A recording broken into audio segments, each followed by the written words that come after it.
Dunia ini adalah dunia di mana para pembunuh bayaran berkuasa dari balik bayangan.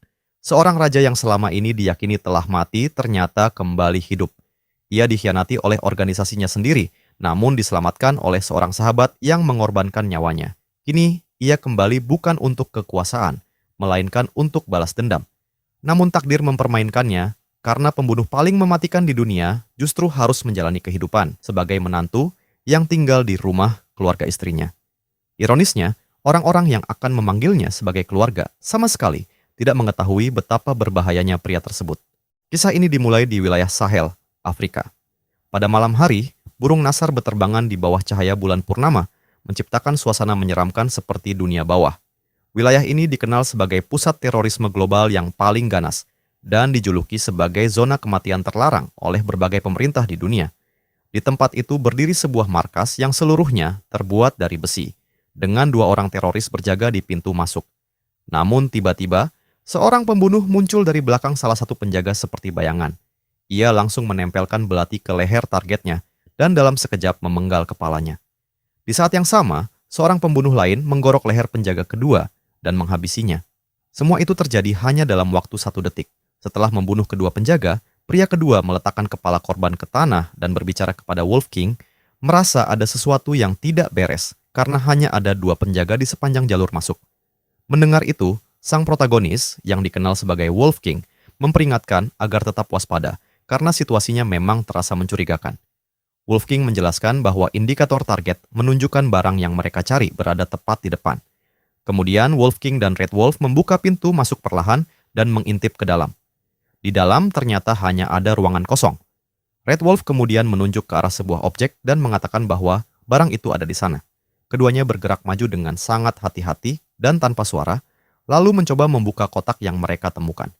Mereka berhasil membukanya dan mengintip isinya dengan penuh kewaspadaan. Namun tiba-tiba Wolf King menyadari bahwa itu adalah jebakan. Ia terkejut saat melihat sebuah bom waktu di dalam kotak tersebut yang hanya tersisa 20 detik sebelum meledak. Dengan panik, Wolf King memperingatkan Red Wolf bahwa mereka harus segera kabur. Namun, Red Wolf justru meminta Wolf King untuk pergi lebih dulu. Saat Wolf King mulai bergerak keluar, Red Wolf tetap tinggal di tempatnya. Melihat itu, Wolf King berteriak menanyakan apa yang sedang dilakukan Red Wolf dan memintanya untuk segera keluar. Namun, Red Wolf dengan tegas mengatakan bahwa Wolf King harus pergi lebih dulu. Karena jika tidak akan ada satupun dari mereka yang bisa selamat. Wolf King terus memanggil nama Red Wolf, memintanya untuk berhenti. Tetapi semuanya sudah terlambat. Red Wolf telah memahami bahwa hanya satu dari mereka yang bisa hidup. Ia pun tetap tinggal untuk menutup pintu masuk dan berteriak agar Wolf King segera pergi. Detik berikutnya, hitungan waktu mencapai 0, pintu tertutup, dan ledakan besar pun terjadi, menghancurkan seluruh markas itu hingga rata dengan tanah. Setelah kejadian itu, berita menyebar di dark web bahwa Wolf King, pemimpin organisasi Wolf, gagal dalam misinya di sebuah negara kecil di Afrika dan tewas akibat ledakan yang menghancurkan tubuhnya hingga berkeping-keping. Para pengguna dark web pun ramai berdiskusi, merasa terkejut bahwa sosok yang dikenal sebagai raja para pembunuh benar-benar mati. Ada yang menyebutkan bahwa Wolf King adalah pembunuh peringkat S, puncak kekuatan tempur yang diakui secara global, sehingga mereka mempertanyakan misi seperti apa yang bisa membunuhnya. Ada pula yang berkomentar bahwa ini adalah kerugian besar dan organisasi Wolf kemungkinan akan jatuh ke dalam kekacauan. Namun kenyataannya, di dalam cerita Wolf King masih hidup. Ia berhasil keluar dari reruntuhan dan mengungkapkan bahwa dirinya adalah raja pembunuh yang disegani di dunia asasin, tetapi mengalami kecelakaan dalam operasi tersebut. Ia mengingat bagaimana Red Wolf mengorbankan hidupnya demi menyelamatkannya. Setelah pertempuran itu, Wolf King mengalami luka parah. Tetapi dalam proses pemulihan dan rekonstruksi meridiannya, ia justru berhasil melampaui batasnya dan menyatukan seluruh meridian tubuhnya, mencapai ranah bela diri legendaris yang disebut ranah transenden. Meski telah mencapai tingkat kekuatan yang luar biasa, Wolf King kini hanya ingin menjalani kehidupan sebagai orang biasa, meninggalkan kesombongan masa lalunya. Ia memilih untuk hidup tersembunyi di dunia fana. Namun, di dalam hatinya masih ada satu hal yang mengganjal, sesuatu yang tidak bisa ia lepaskan dan harus ia selesaikan. Cerita kemudian berpindah ke sebuah pintu keluar stasiun.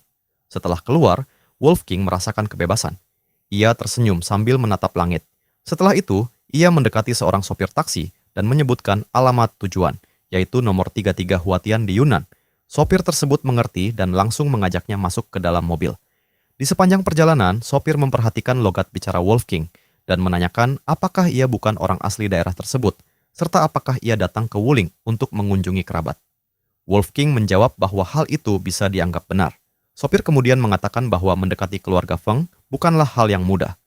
Wolfgang hanya merespons singkat tanpa banyak komentar. Beberapa waktu kemudian mereka tiba di tujuan. Di sana terlihat banyak mobil terparkir di sekitar area gerbang besar yang dijaga oleh 2 orang pengawal.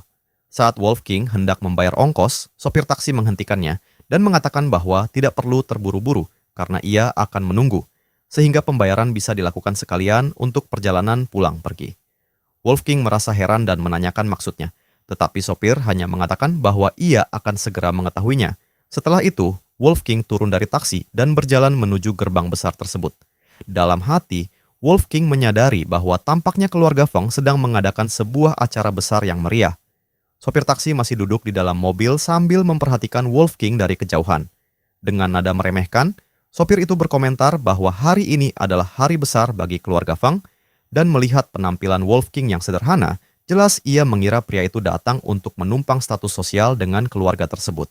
Sementara itu, Wolfgang berdiri di depan kediaman keluarga Feng dan memastikan dalam hatinya bahwa inilah tempat yang ia cari. Ia kemudian berpikir bahwa ia harus segera menyelesaikan wasiat terakhir ayahnya secepat mungkin, lalu melanjutkan penyelidikan terhadap kejadian di masa lalu. Namun, saat Wolfgang hendak masuk, 2 penjaga langsung menghentikannya di gerbang dan menanyakan apakah ia memiliki undangan. Wolfgang dengan tenang bertanya kembali mengenai undangan apa yang dimaksud. Salah satu penjaga menegaskan jika ia tidak datang untuk menghadiri jamuan, maka apa urusannya di sini? Mendengar itu, Wolfgang menjelaskan bahwa ia datang untuk menemui Feng Warming, yang ia sebut sebagai Paman Feng. Ia kemudian menunjukkan sebuah foto yang memperlihatkan ayahnya bersama Paman Feng, sambil menjelaskan bahwa pria dalam foto itu adalah ayahnya. Kedua penjaga yang melihat foto tersebut mulai ragu karena memang terlihat adanya kemiripan. Untuk meyakinkan mereka, Wolfgang mengeluarkan sebuah kotak kecil berisi medali milik ayahnya dan mengatakan bahwa begitu Paman Feng melihat medali itu, ia pasti akan memahami identitasnya. Sikap para penjaga langsung berubah.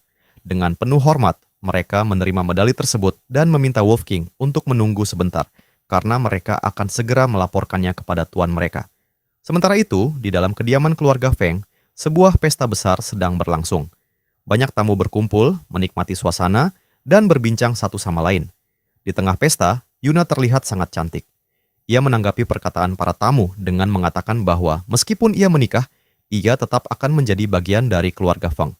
Tak lama kemudian, kepala keluarga Feng, yaitu Paman Feng, dengan penuh wibawa, ia mengumumkan kepada para tamu bahwa hari itu adalah hari pertunangan besar antara putrinya, Feng Yu, dan tuan muda tertua dari keluarga Wen, yaitu Wen Ziming. Mendengar itu, Feng Yu dan Wen Ziming ikut berdiri dan mengangkat gelas mereka.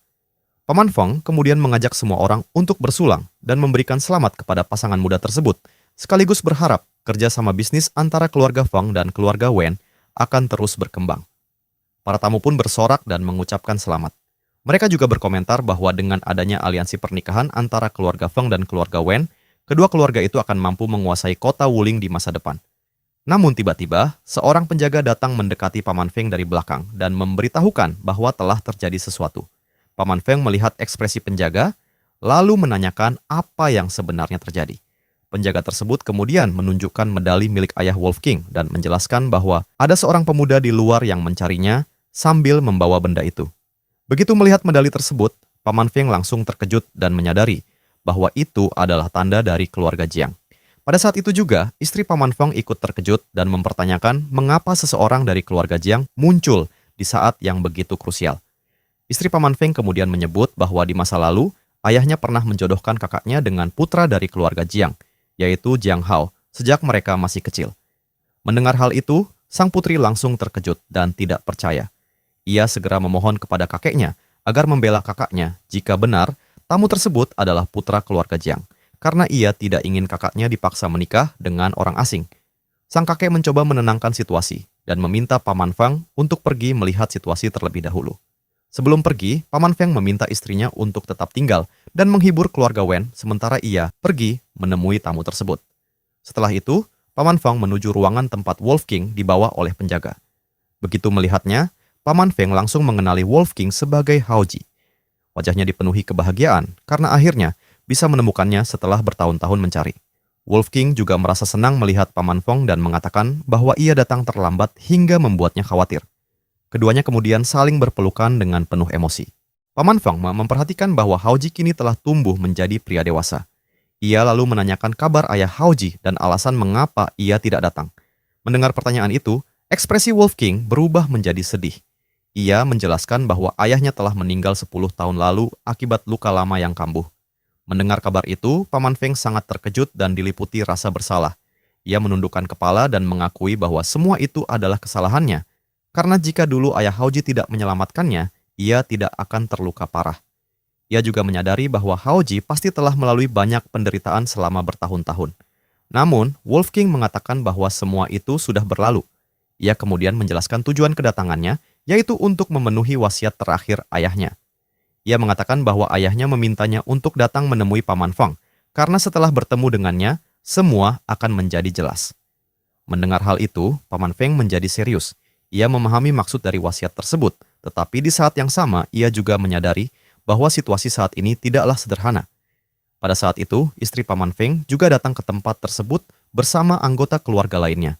Paman Feng melihat mereka dan merasa heran, lalu menanyakan mengapa semuanya keluar, serta apakah urusan dengan keluarga Wen sudah selesai. Istrinya menjelaskan bahwa mereka sudah mengatur orang untuk mengantar keluarga Wen pulang. Ternyata seluruh keluarga Feng telah berkumpul di sana. Kemudian Paman Feng memperkenalkan Wolf King yang dikenal sebagai Haoji kepada semua orang. Ia menjelaskan bahwa itu adalah bibinya dan Yuna, serta mengingatkan bahwa dulu mereka pernah bermain bersama saat masih kecil. Saat Haoji melihat Yuna, ia merasa senang dan menyapa dengan hangat tentang masa kecil mereka. Yuna membalas dengan senyuman dan mengatakan bahwa ingatan masa kecilnya juga sudah mulai samar. Namun, suasana berbeda datang dari saudara perempuan Yuna, yaitu Yueyin, yang tampak kesal. Yueyin dengan nada tajam mempertanyakan tujuan Haoji datang, terutama setelah lebih dari 10 tahun tidak muncul dan tiba-tiba datang di hari penting seperti ini. Mendengar itu, Haoji menjadi sedikit waspada. Tak lama kemudian, saudara laki-laki Yueyin, yaitu Feng Ming, ikut angkat bicara dengan nada merendahkan. Feng Ming menegaskan bahwa kakaknya sudah bertunangan dengan tuan muda keluarga Wen, sehingga Haoji sebaiknya berhenti bermimpi. Mendengar itu, Paman Feng langsung membentak Feng Ming agar diam. Yuna yang bingung mencoba memahami situasi dan bertanya kepada ayahnya apa yang sebenarnya terjadi. Pada saat yang sama, Haoji juga meminta penjelasan karena ia datang hanya untuk memenuhi wasiat terakhir ayahnya. Paman Feng kemudian menjadi serius. Ia memanggil Haoji dengan suara rendah, lalu menjelaskan bahwa di masa lalu, dirinya dan ayah Haoji telah mengatur pertunangan sejak kecil antara Haoji dan Yuna. Ia menegaskan bahwa hal itu adalah bagian dari wasiat terakhir ayah Haoji. Mendengar penjelasan tersebut, baik Haoji maupun Yuna sama-sama terkejut dan tidak percaya bahwa ada pertunangan masa kecil seperti itu. Haoji memandang pamannya dengan bingung, lalu Paman Feng menegaskan kembali bahwa itu adalah janji yang pernah ia buat dengan ayah Haoji. Haoji akhirnya memahami maksud sebenarnya dari wasiat ayahnya. Dalam hatinya, ia berpikir bahwa dunia bela diri yang ia jalani sangat berbahaya, dan jika ia menikah sekarang, hal itu justru bisa membahayakan dirinya dan orang lain. Karena itu, ia dengan tegas menyatakan kepada Paman Feng bahwa jika memang itu adalah wasiat ayahnya, maka ia ingin membatalkan pernikahan tersebut. Namun, Feng Ming langsung bereaksi keras. Ia menuduh Haoji datang hari ini hanya karena mengetahui bahwa Yuna akan bertunangan dengan tuan muda keluarga Wen. Yueyin juga ikut menyindir, mengatakan bahwa Haoji hanya takut kehilangan kesempatan untuk menumpang status keluarga mereka. Mendengar semua itu, Paman Feng terkejut. Feng Ming bahkan terus menghina Haoji dengan menyebutnya seperti pengemis yang tidak pantas menjadi saudara iparnya. Mendengar ucapan itu, Paman Feng menjadi marah besar dan menegur Feng Ming karena tidak sopan. Ia sampai mengangkat tangan untuk memukul putranya. Namun Feng Ming justru menantangnya untuk melakukannya, mengatakan bahwa jika ayahnya tega menikahkan kakaknya dengan orang seperti Haoji, maka lebih baik ia dipukul sampai mati saja. Sebelum tamparan itu terjadi, Yuna langsung maju ke depan untuk melindungi saudaranya. Ia bertanya kepada ayahnya, apakah ia benar-benar berniat membatalkan pertunangannya dengan keluarga Wen dan memaksanya menikah dengan Haoji. Paman Feng dengan tegas menjawab bahwa pertunangan antara Yuna dan Haoji telah ditetapkan sejak 20 tahun lalu dan tidak bisa diubah. Mendengar itu, Yuna semakin menangis dan menuduh ayahnya tidak layak menjadi seorang ayah karena mengorbankan kebahagiaan anaknya demi janji masa lalu. Setelah itu, Yuna berlari pergi sambil menangis, diikuti oleh saudara-saudaranya yang mencoba mengejarnya. Setelah situasi mereda, Paman Feng memintanya untuk tinggal sementara di sana. Haoji sempat ingin menyampaikan pendapatnya, namun Paman Feng memotongnya dan mengatakan agar ia mendengarkan terlebih dahulu, karena ia akan mengurus semuanya. Malam pun tiba di kediaman keluarga Feng. Di dalam kamarnya, Haoji sedang berlatih kultivasi. Ia menyadari bahwa dirinya kini berada di ambang mencapai ranah transenden. Di tengah latihannya, Haoji mendengar suara dari ruangan lain. Karena kemampuan pendengarannya jauh melampaui manusia biasa, ia dapat dengan jelas mendengar percakapan antara Paman Feng dan kakeknya. Paman Feng mengungkapkan bahwa ayah Haoji meninggal karena dirinya, karena dulu ia diselamatkan hingga mengalami luka parah. Ia juga mengatakan bahwa jika ia mengingkari janji sekarang, maka ia tidak pantas disebut manusia. Kakeknya menjawab bahwa meskipun ia menepati janji, hal itu akan membuat dirinya dan Yuna menderita. Paman Feng kemudian berkata bahwa Yuna adalah putrinya, dan ia yakin suatu hari nanti putrinya akan memahami kesulitannya sebagai seorang ayah. Namun sang kakek mengingatkan bahwa seluruh kota Wuling sudah mengetahui aliansi pernikahan antara keluarga Feng dan keluarga Wen, sehingga pembatalan pertunangan akan memicu kemarahan keluarga Wen. Paman Feng menegaskan bahwa ia akan mencari cara untuk mengatasinya. Akhirnya, sang kakek menyatakan bahwa ia bisa menyetujui pernikahan tersebut, tetapi dengan 3 syarat. Sang kakek menjelaskan bahwa pertama, akan ada masa pengamatan selama 3 bulan untuk menilai karakter Haoji. Kedua, Paman Feng tidak boleh membantu Haoji secara diam-diam. Dan ketiga, Haoji harus menjadi menantu yang tinggal di rumah keluarga Feng. Mendengar syarat tersebut, Paman Feng tampak terkejut. Ayahnya kemudian menjelaskan bahwa keluarga Feng memiliki status yang sangat tinggi di kota Wuling, sehingga tidak mungkin mereka menikahkan putri sulung mereka dengan seorang pemuda miskin tanpa latar belakang yang jelas. Setelah mempertimbangkan hal itu, Paman Feng akhirnya menyetujui syarat tersebut dan memutuskan untuk berbicara langsung dengan Haoji. Sementara itu, di kamar lain, Haoji masih terus berkultivasi, sambil diam-diam mendengarkan seluruh percakapan tersebut. Ia memahami situasi yang dihadapi Paman Feng dan dalam hatinya berpikir bahwa pamannya telah mempertimbangkan banyak hal demi dirinya, sehingga ia tidak ingin lagi menambah beban. Tak lama kemudian, Paman Feng datang ke depan kamarnya, mengetuk pintu. Haoji berdiri, mengenakan bajunya, memperlihatkan sekilas tato di dadanya yang merupakan tanda Wolf King, lalu mempersilakan Paman Feng masuk. Keduanya pun berbicara secara langsung tentang pertunangan. Namun Haoji langsung menyatakan bahwa ia tidak ingin mempersulit Paman Feng dan akan menyetujui apapun keputusan yang diambil. Mendengar itu, Paman Feng merasa lega dan menanyakan dengan penuh harap apakah Haoji benar-benar bersedia menikah dan menjadi menantu yang tinggal di rumah keluarga Feng. Haoji dengan tenang menyetujui hal tersebut. Paman Feng menjadi terharu dan merasa bersalah, tetapi Haoji mengatakan bahwa pamannya tidak perlu merasa seperti itu. Setelah itu, Paman Feng meminta Haoji untuk beristirahat dengan baik karena ia akan mengatur semua hal yang diperlukan. Saat Paman Feng meninggalkan ruangan, Haoji memandang punggungnya dan dalam hati berpikir bahwa demi tidak menyulitkan pamannya, ia hanya bisa menyetujui untuk sementara waktu. Ia sudah merencanakan bahwa setelah 3 bulan masa pengamatan berakhir, ia akan pergi meninggalkan kota tersebut. Kemudian cerita berpindah ke kediaman keluarga Wen.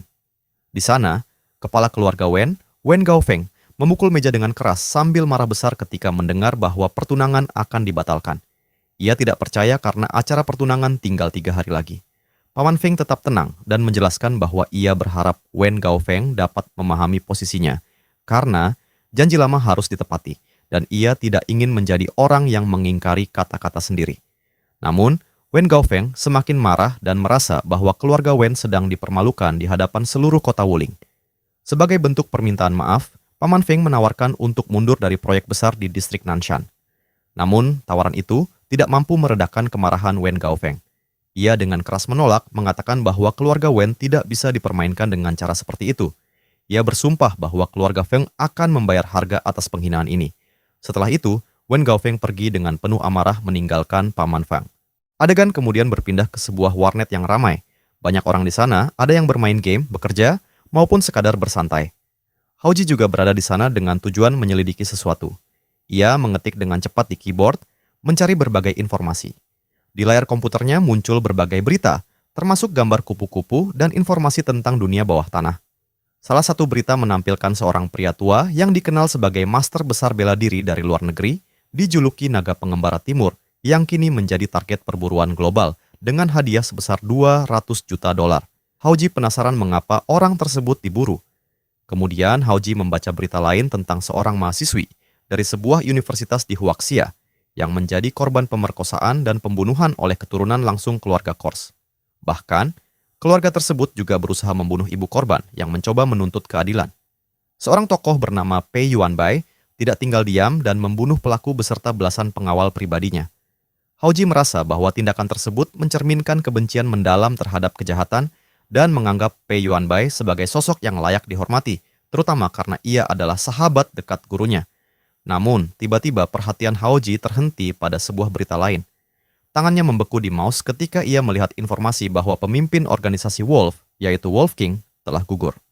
Posisi pemimpin kini diambil alih oleh Skywolf, yang sebelumnya merupakan anggota peringkat keempat dalam organisasi tersebut. Hal ini membuat Hauji terkejut, karena seharusnya posisi tersebut jatuh kepada Lone Wolf, yang merupakan anggota peringkat kedua. Kenangan masa lalu langsung terlintas di benak Hauji, mengingat bagaimana ia dan Red Wolf terjebak dalam sebuah misi yang ternyata adalah jebakan. Dalam ledakan besar itu, Red Wolf mengorbankan dirinya untuk menyelamatkan Hauji. Mengingat hal tersebut, amarah Hauji memuncak. Ia menyadari bahwa ada pengkhianatan di dalam organisasinya. Dengan penuh tekad, ia menyebut nama Skywolf dalam hatinya dan bersumpah untuk menemukan siapa pengkhianat sebenarnya di organisasi Wolf. Ia juga berjanji kepada Red Wolf bahwa ia akan mengungkap kebenaran dan membalas kematian rekannya. Malam itu, di bawah cahaya bulan yang redup, Hauji keluar dari warnet dan berjalan perlahan sambil memikirkan rencananya. Ia memutuskan untuk tinggal beberapa hari lagi di kota tersebut untuk mencari petunjuk dan membiasakan diri dengan lingkungan sekitar. Namun saat ia berjalan, tiba-tiba sebuah mobil berhenti tepat di depannya. Hauji sedikit terkejut dan dari mobil itu keluar dua orang pria berpenampilan kasar. Mereka mendekati Hauji dan memintanya untuk ikut bersama mereka. Kedua preman itu kemudian mengeluarkan belati mereka kepada Hauji. Mereka sama sekali tidak tahu siapa sebenarnya Hauji dan betapa berbahayanya dirinya. Salah satu preman mengancam jika Hauji berani melawan, maka ia akan menusukkan pisau dan menghabisinya. Dalam hati, Hauji menilai bahwa mereka hanyalah preman biasa. Ia memutuskan untuk melihat terlebih dahulu apa tujuan mereka. Karena itu, Hauji berpura-pura menurut, mengangkat kedua tangannya dan mencoba meredakan situasi dengan tenang. Preman lainnya memerintahkan Hauji untuk masuk ke dalam mobil. Saat pintu mobil dibuka dan Hauji melihat ke dalam, ia menyadari bahwa sudah ada seorang sandera lain di dalam, yaitu seorang gadis yang mulutnya ditutup dengan lakban dan sedang menangis ketakutan. Jelas terlihat bahwa gadis itu juga telah diculik. Di dalam mobil Hauji mencoba berbicara, mengatakan jika mereka ingin merampoknya, ia hanya memiliki uang sekitar 300 di sakunya dan bersedia menyerahkannya. Preman itu mengatakan bahwa mereka tidak menculiknya karena uang receh seperti itu. Mendengar hal itu, Hauji bertanya apa tujuan mereka sebenarnya. Preman lain menjawab bahwa ia tidak perlu banyak bertanya dan akan mengetahui semuanya ketika mereka sampai di tujuan. Sementara itu, para preman membawanya pergi ke suatu tempat yang tidak diketahui, tanpa menyadari bahwa mereka sedang berurusan dengan seseorang yang jauh lebih berbahaya dari yang mereka bayangkan. Adegan kemudian berpindah ke rumah gadis yang diculik, yaitu Yoyo. Di dalam rumah itu, suasana sangat tegang. Kakek, ayah, dan pamannya duduk bersama dengan wajah serius. Sang kakek bertanya, apakah sudah ada petunjuk mengenai siapa pelaku penculikan? Salah satu orang menjawab bahwa ia sudah menghubungi semua koneksi dan relasinya, tetapi tidak ada yang mengetahui apapun. Sementara sang kakek mengatakan bahwa mereka harus bersiap menghadapi segala kemungkinan dan segera menemukan pelaku serta alasan di balik penculikan tersebut. Di saat yang sama, seorang pria bertubuh gemuk menjelaskan bahwa beberapa proyek besar perusahaan sedang berada di tahap akhir, sehingga mereka tidak memiliki dana sebesar 500 juta yang diminta para penculik. Pria gemuk itu langsung mengusulkan untuk bernegosiasi dengan para penculik agar uang tebusan diturunkan menjadi 100 juta. Namun usulan itu langsung memicu kemarahan ayah Yoyo. Ia dengan marah mempertanyakan apakah saudaranya akan berkata hal yang sama jika yang diculik adalah anaknya sendiri. Namun pria gemuk itu menjawab bahwa bahkan jika anaknya sendiri yang diculik, ia tetap akan melakukan hal yang sama. Mendengar itu, ayah Yoyo semakin marah, tetapi sebelum pertengkaran semakin memanas, sang kakek menghentikan mereka dengan membentak keras dan memukul kursinya. Dengan tegas, sang kakek menyatakan bahwa apapun caranya, mereka harus mengumpulkan 500 juta tersebut. Ia menegaskan bahwa uang hanyalah uang, tetapi jika nyawa Yoyo hilang, maka semuanya sudah terlambat. Setelah itu, adegan berpindah ke tempat persembunyian para penculik. Mobil yang membawa Haoji dan Yoyo memasuki area sebuah pabrik tua yang tampak terbengkalai. Tempat itu sunyi, terpencil, dan penuh suasana mencekam. Para penculik kemudian menyeret Haoji dan Yoyo keluar dari mobil. Haoji dengan tenang mengamati sekelilingnya tanpa melakukan perlawanan sedikit pun, tetap berpura-pura kooperatif. Tak lama kemudian, lakban yang menutup mulut Yoyo dilepas. Begitu bebas, gadis itu langsung berteriak meminta tolong dengan penuh ketakutan. Namun teriakannya sia-sia, karena tempat itu begitu terpencil sehingga tidak ada siapapun yang bisa mendengarnya. Salah satu penjahat kemudian mengancam jika Yoyo terus berteriak, ia akan mempermalukannya. Perkataan itu membuat Yoyo semakin ketakutan hingga ia memperingatkan bahwa jika mereka berani menyentuhnya, ia akan mati dengan menggigit lidahnya sendiri. Meskipun tubuhnya gemetar ketakutan, para penculik justru terus menakut-nakutinya. Namun, saat situasi semakin tidak terkendali, salah satu penculik lainnya datang dan menyuruh rekannya untuk berhenti bicara omong kosong dan fokus pada pekerjaan. Mereka lalu mengeluarkan sebuah kamera. Yoyo yang ketakutan menebak bahwa mereka ingin merekam video pembunuhan untuk menekan keluarganya agar membayar tebusan. Pemimpin para penculik tersenyum tipis dan mengakui bahwa gadis itu cukup pintar. Mendengar itu, Yoyo dengan marah memaki mereka sebagai manusia kejam. Tak lama kemudian, salah satu penculik berjalan mendekati Haoji sambil membawa belati di tangannya, bersiap untuk melakukan sesuatu yang berbahaya. Yoyo yang sudah sangat ketakutan segera meminta kepada Haoji agar ia memohon belas kasihan, karena jika tidak, mereka pasti akan membunuhnya. Namun salah satu penculik justru semakin senang melihat ketenangan Haoji. Ia bahkan mengatakan bahwa Haoji adalah pria sejati karena tidak menunjukkan rasa takut dan menawarkan untuk menyampaikan pesan terakhirnya, namun tetap harus ada bayarannya. Haoji kemudian mengatakan bahwa ia sebenarnya tidak ingin membunuh, namun para penculik justru memilih mencari kematian. Mendengar itu, penculik tersebut langsung tertawa keras, menganggap Haoji benar-benar bodoh karena masih berani berbicara seperti itu di ambang kematian. Tidak satu pun dari mereka menyadari siapa sebenarnya Haoji. Dengan tenang, Haoji mengatakan bahwa ia setuju. Penculik itu kebingungan dan bertanya apa yang ia setujui. Haoji menjelaskan bahwa ia setuju dengan biaya pesan terakhir, tetapi kali ini justru penculik itu yang harus membayarnya. Penculik itu semakin menganggap Haoji sebagai orang bodoh dan bahkan merasa tidak tega membunuhnya. Namun pada saat itu, pemimpin mereka berdiri dari kursinya sambil memegang parang besar dan memutuskan untuk turun tangan sendiri. Ia langsung menyerang Haoji dengan penuh kekuatan. Saat parang itu sedikit lagi mengenai tubuh Haoji, Yoyo yang melihat hal itu langsung menutup matanya dengan ketakutan. Namun hanya dalam 1 detik, situasi berubah total. Saat Yoyo membuka matanya kembali, ia melihat pemandangan yang mengejutkan. Haoji melepaskan 1 pukulan dahsyat langsung ke wajah penyerangnya hingga seluruh giginya hancur, membuat pria itu terpental jauh dan jatuh tak sadarkan diri. Para penculik lainnya langsung terpaku kaget. Salah satu dari mereka segera mengeluarkan pistol dan mencoba menembak Haoji. Namun dalam sekejap, Haoji menendang pecahan besi di lantai dengan kecepatan tinggi hingga menghantam tangan penembak tersebut, membuat tangannya hancur dan pistolnya terlepas. Darah pun berceceran.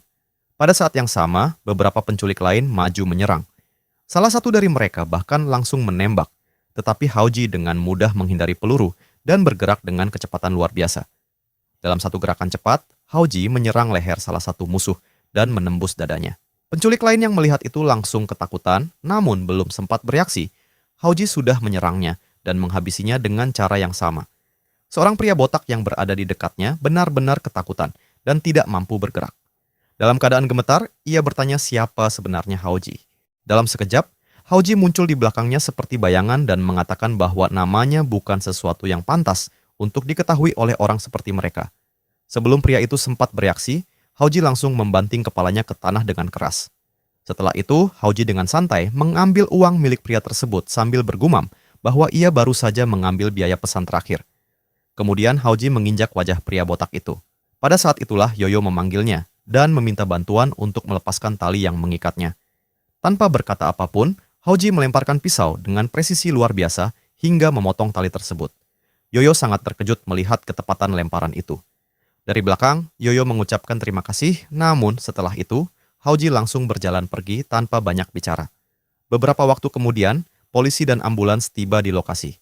Yoyo berhasil diselamatkan dan duduk di dekat ambulans dengan selimut menyelimuti tubuhnya. Tak lama kemudian, kakek dan ayahnya juga datang. Begitu melihat Yoyo selamat, sang kakek langsung terharu. Yoyo berlari memeluknya sambil menangis terseduh-seduh. Seorang polisi kemudian mendekati Yoyo dan menanyakan seperti apa orang yang telah membunuh para penculik dan menyelamatkannya.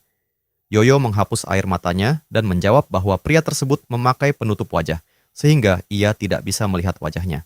Polisi itu kemudian bertanya tentang postur tubuhnya.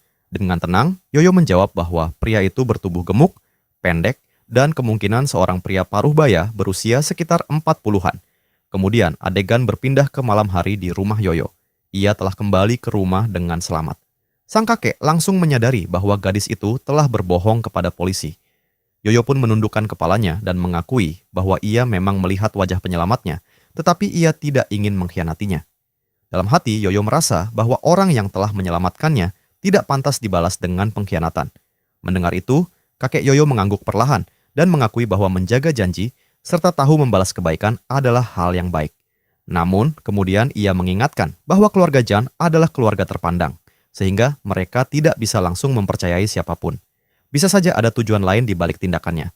Yoyo memahami maksud tersebut, dan setelah itu, sang kakek menyuruhnya untuk kembali ke kamar dan beristirahat, karena hari itu pasti sangat melelahkan baginya. Setelah kembali ke kamar, Yoyo menutup pintu dan bersandar di belakangnya, sambil tenggelam dalam pikirannya. Ia mulai mempertanyakan dalam hati apakah benar penyelamatnya memiliki tujuan lain saat menolongnya. Sementara itu, setelah Yoyo pergi, seorang pria datang menemui sang kakek. Tanpa ragu, sang kakek langsung memerintahkan agar mulai keesokan hari, pria tersebut bertanggung jawab penuh atas keselamatan Yoyo dan tidak boleh ada kesalahan sedikit pun. Ia juga memberikan perintah tambahan agar secara diam-diam menyelidiki siapa sebenarnya orang yang telah membunuh para penculik dan menyelamatkan Yoyo. Di sisi lain, Haoji sedang bergerak cepat di tengah malam. Ia berlari dengan kecepatan luar biasa, menggunakan teknik pergerakan yang disebut Swift Shadow Step. Dalam waktu singkat, ia sudah tiba di dekat rumah calon mertuanya, keluarga Feng. Ia membuka gerbang dan masuk ke dalam, hanya untuk mendapati bahwa keluarganya sudah menunggunya. Begitu masuk, Feng Ming langsung memarahinya dengan keras karena berani pulang larut malam. Haoji dengan tenang menjawab bahwa tidak ada aturan yang melarangnya pulang malam. Jawaban itu membuat Feng Ming semakin marah, tetapi Paman Feng langsung menegurnya karena bersikap tidak sopan. Ia mengingatkan bahwa meskipun Haoji belum menikah dengan kakaknya, ia tetap harus dihormati sebagai calon kakak ipar.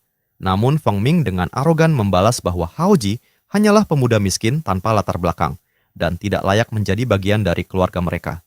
Ia juga mengungkapkan bahwa Wen Ziming memiliki ayah angkat yang merupakan tokoh besar dunia bawah kota Wuling, yaitu Tuan Lei. Dengan penuh ancaman, ia menyatakan bahwa karena keluarga Feng telah mempermalukan keluarga Wen, maka kemungkinan besar Tuan Lei akan turun tangan untuk membalas. Mendengar hal itu, ekspresi Paman Feng menjadi serius karena ia tahu bahwa rumor dunia bawah tersebut kemungkinan besar benar. Setelah itu, Feng Ming mendengus dingin dan pergi dari ruangan, diikuti oleh Bibi Fang yang juga memandang Haoji dengan dingin sebelum pergi. Paman Feng kemudian menghampiri Haoji agar tidak memasukkan kata-kata Feng Ming ke dalam hati. Ia berjanji bahwa apapun yang terjadi, ia akan berusaha melindungi Haoji. Namun Haoji dengan tenang menjawab bahwa ia tidak takut pada orang seperti Tuan Lei, dan jika mereka berani mencari masalah, maka ia akan membuat mereka menyesal. Ucapan itu langsung membuat sang kakek marah. Ia mengatakan bahwa anak muda harus tahu kapan harus rendah hati dan kapan harus bersikap tegas. Ia juga memperingatkan agar Haoji tidak pulang larut malam lagi. Mendengar itu, Haoji hanya menjawab untuk kembali ke kamarnya dan pergi meninggalkan ruangan. Setelah Haoji pergi, Paman Feng mencoba membela Haoji, namun sang kakek tetap terlihat khawatir. Ia hanya berharap bahwa kehadiran Haoji di keluarga Feng tidak akan membawa bencana bagi mereka. Keesokan paginya, kota terlihat tenang dan indah di bawah sinar matahari pagi. Haoji berdiri di depan sebuah rumah sambil berpikir bahwa tempat itu adalah rumah lama keluarga Red Wolf. Ia mulai merasa heran karena rumah tersebut tampak kosong. Saat itu, seorang wanita memberitahu bahwa keluarga tersebut sudah pindah lebih dari setahun yang lalu. Mendengar itu, Haoji sedikit terkejut dan menanyakan apakah ia tahu kemana mereka pindah. Wanita itu tidak tahu pasti, tetapi ada seorang gadis di sekitar situ yang sangat dekat dengan keluarga tersebut dan mungkin mengetahui informasi itu. Gadis tersebut hanya pulang sesekali, sekitar 10 hingga 15 hari sekali. Mendengar informasi itu, Haoji langsung mengeluarkan sejumlah uang dan memberikannya kepada wanita tersebut, meminta agar ia dihubungi jika gadis itu kembali. Setelah itu, Haoji berdiri diam sejenak di depan rumah lama keluarga Red Wolf, tenggelam dalam pikirannya. Ia merasa ada sesuatu yang tidak beres. Sambil perlahan berjalan pergi, Haoji mulai mencurigai bahwa kejadian itu mungkin ada hubungannya dengan serangan yang pernah menimpa dirinya dan Red Wolf di masa lalu. Adegan kemudian berpindah ke sebuah hotel mewah. Di dalam salah satu kamar, Wen Ziming terlihat bersama seorang wanita setelah menghabiskan malam bersama. Tiba-tiba terdengar ketukan di pintu. Ziming terbangun dengan kesal dan mengumpat karena merasa terganggu. Ia berjalan menuju pintu dan membukanya, lalu mendapati bawahannya, King Zi, berdiri di luar. Ziming langsung menanyakan hasil penyelidikan yang ia perintahkan. King Zi dengan cepat melaporkan bahwa pemuda tersebut bernama Jiang Haoji, seorang putus sekolah menengah atas. Ia menjelaskan bahwa ayah Haoji dulu adalah rekan seperjuangan Paman Fang. Setelah ayahnya meninggal akibat luka lama dan penyakit, ibunya meninggalkannya, dan sejak saat itu Haoji menghilang tanpa jejak. King Zi juga menambahkan bahwa beredar rumor bahwa Haoji menyelundup ke luar negeri dan bekerja secara ilegal. Ia menduga bahwa kemunculan Haoji sekarang pasti karena ia mengetahui pertunangan antara Ziming dan putri keluarga Feng. Mendengar itu, wajah Ziming langsung dipenuhi amarah. Ia mengepalkan tangannya dan menghina Haoji, menganggapnya tidak lebih dari sampah yang tidak berharga. King Zi kemudian menawarkan untuk diam-diam menyingkirkan Haoji, namun Ziming menolak dan ia ingin mencoba cara damai terlebih dahulu. Ia memutuskan untuk menemui Yuna secara langsung. Tak lama kemudian, Ziming bertemu dengan Yuna. Keduanya duduk bersama sambil minum teh. Namun, suasana terasa canggung. Yuna terlihat sedikit sedih. Ia kemudian bertanya mengapa Ziming ingin bertemu dengannya. Ziming menatapnya dan bertanya apakah Yuna benar-benar akan mengikuti keputusan ayahnya untuk menikah dengan seseorang yang bahkan hampir tidak dikenalnya. Yuna menundukkan kepala dan menjelaskan bahwa keluarga Feng berhutang budi kepada keluarga Jiang. Namun sebelum ia selesai berbicara, Ziming berdiri dengan emosi yang meluap dan mengajak Yuna untuk kabur bersama. Namun Yuna langsung menolak dengan tegas. Ia menjelaskan bahwa tindakan itu akan membuat ayahnya terlihat sebagai orang yang tidak berpegang pada janji, sesuatu yang sangat ia junjung tinggi. Baginya, melakukan hal itu sama saja dengan menghancurkan ayahnya sendiri. Mendengar itu, Ziming semakin kesal dan bertanya bagaimana dengan dirinya. Ia merasa jika pertunangan ini dibatalkan, maka ia akan menjadi bahan tertawaan seluruh kota Wuling. Dengan mata yang mulai memerah, Yuna meminta maaf atas nama ayahnya. Air mata mulai mengalir di pipinya saat ia berbalik dan mengatakan bahwa hubungan mereka berakhir sampai di sini, lalu pergi meninggalkan Ziming. Tak lama kemudian, ia menelepon King Zi dan dengan suara dingin memerintahkan untuk menjalankan rencana kedua. Setelah itu, adegan kembali berpindah. Haoji menerima telepon dari wanita pemilik warung, memberitahunya bahwa gadis yang ia maksud telah kembali. Setelah menutup telepon, Haoji dengan cepat berganti pakaian dan turun ke bawah. Di sana, Paman Feng menanyakan kemana ia akan pergi. Haoji dengan santai menjawab bahwa ia hanya ingin keluar untuk mengurus sesuatu, lalu segera pergi. Di luar, Haoji menghentikan sebuah taksi. Sopir menanyakan tujuannya, dan Haoji menjawab jalan Puyang. Sopir itu mengangguk dan mempersilakannya masuk. Namun saat Haoji masuk ke dalam mobil, ia menyadari bahwa sudah ada seorang pria berpenampilan kasar duduk di dalam. Sopir itu mengambil penumpang lain dalam satu perjalanan. Mobil pun mulai melaju. Namun setelah beberapa waktu, Haoji merasa ada yang aneh karena rute yang diambil tidak sesuai. Dan bertanya kepada sopir sebenarnya kemana mereka sedang menuju. Sopir itu mengantar seorang pria yang ia panggil sebagai abang untuk pulang terlebih dahulu. Bagi Haoji lokasi yang dituju bahkan berlawanan arah dengan jalan Puyang, membuat perjalanan terasa tidak efisien, sekaligus menimbulkan kecurigaan dalam benak Haoji mengenai siapa sebenarnya orang-orang yang ia temui.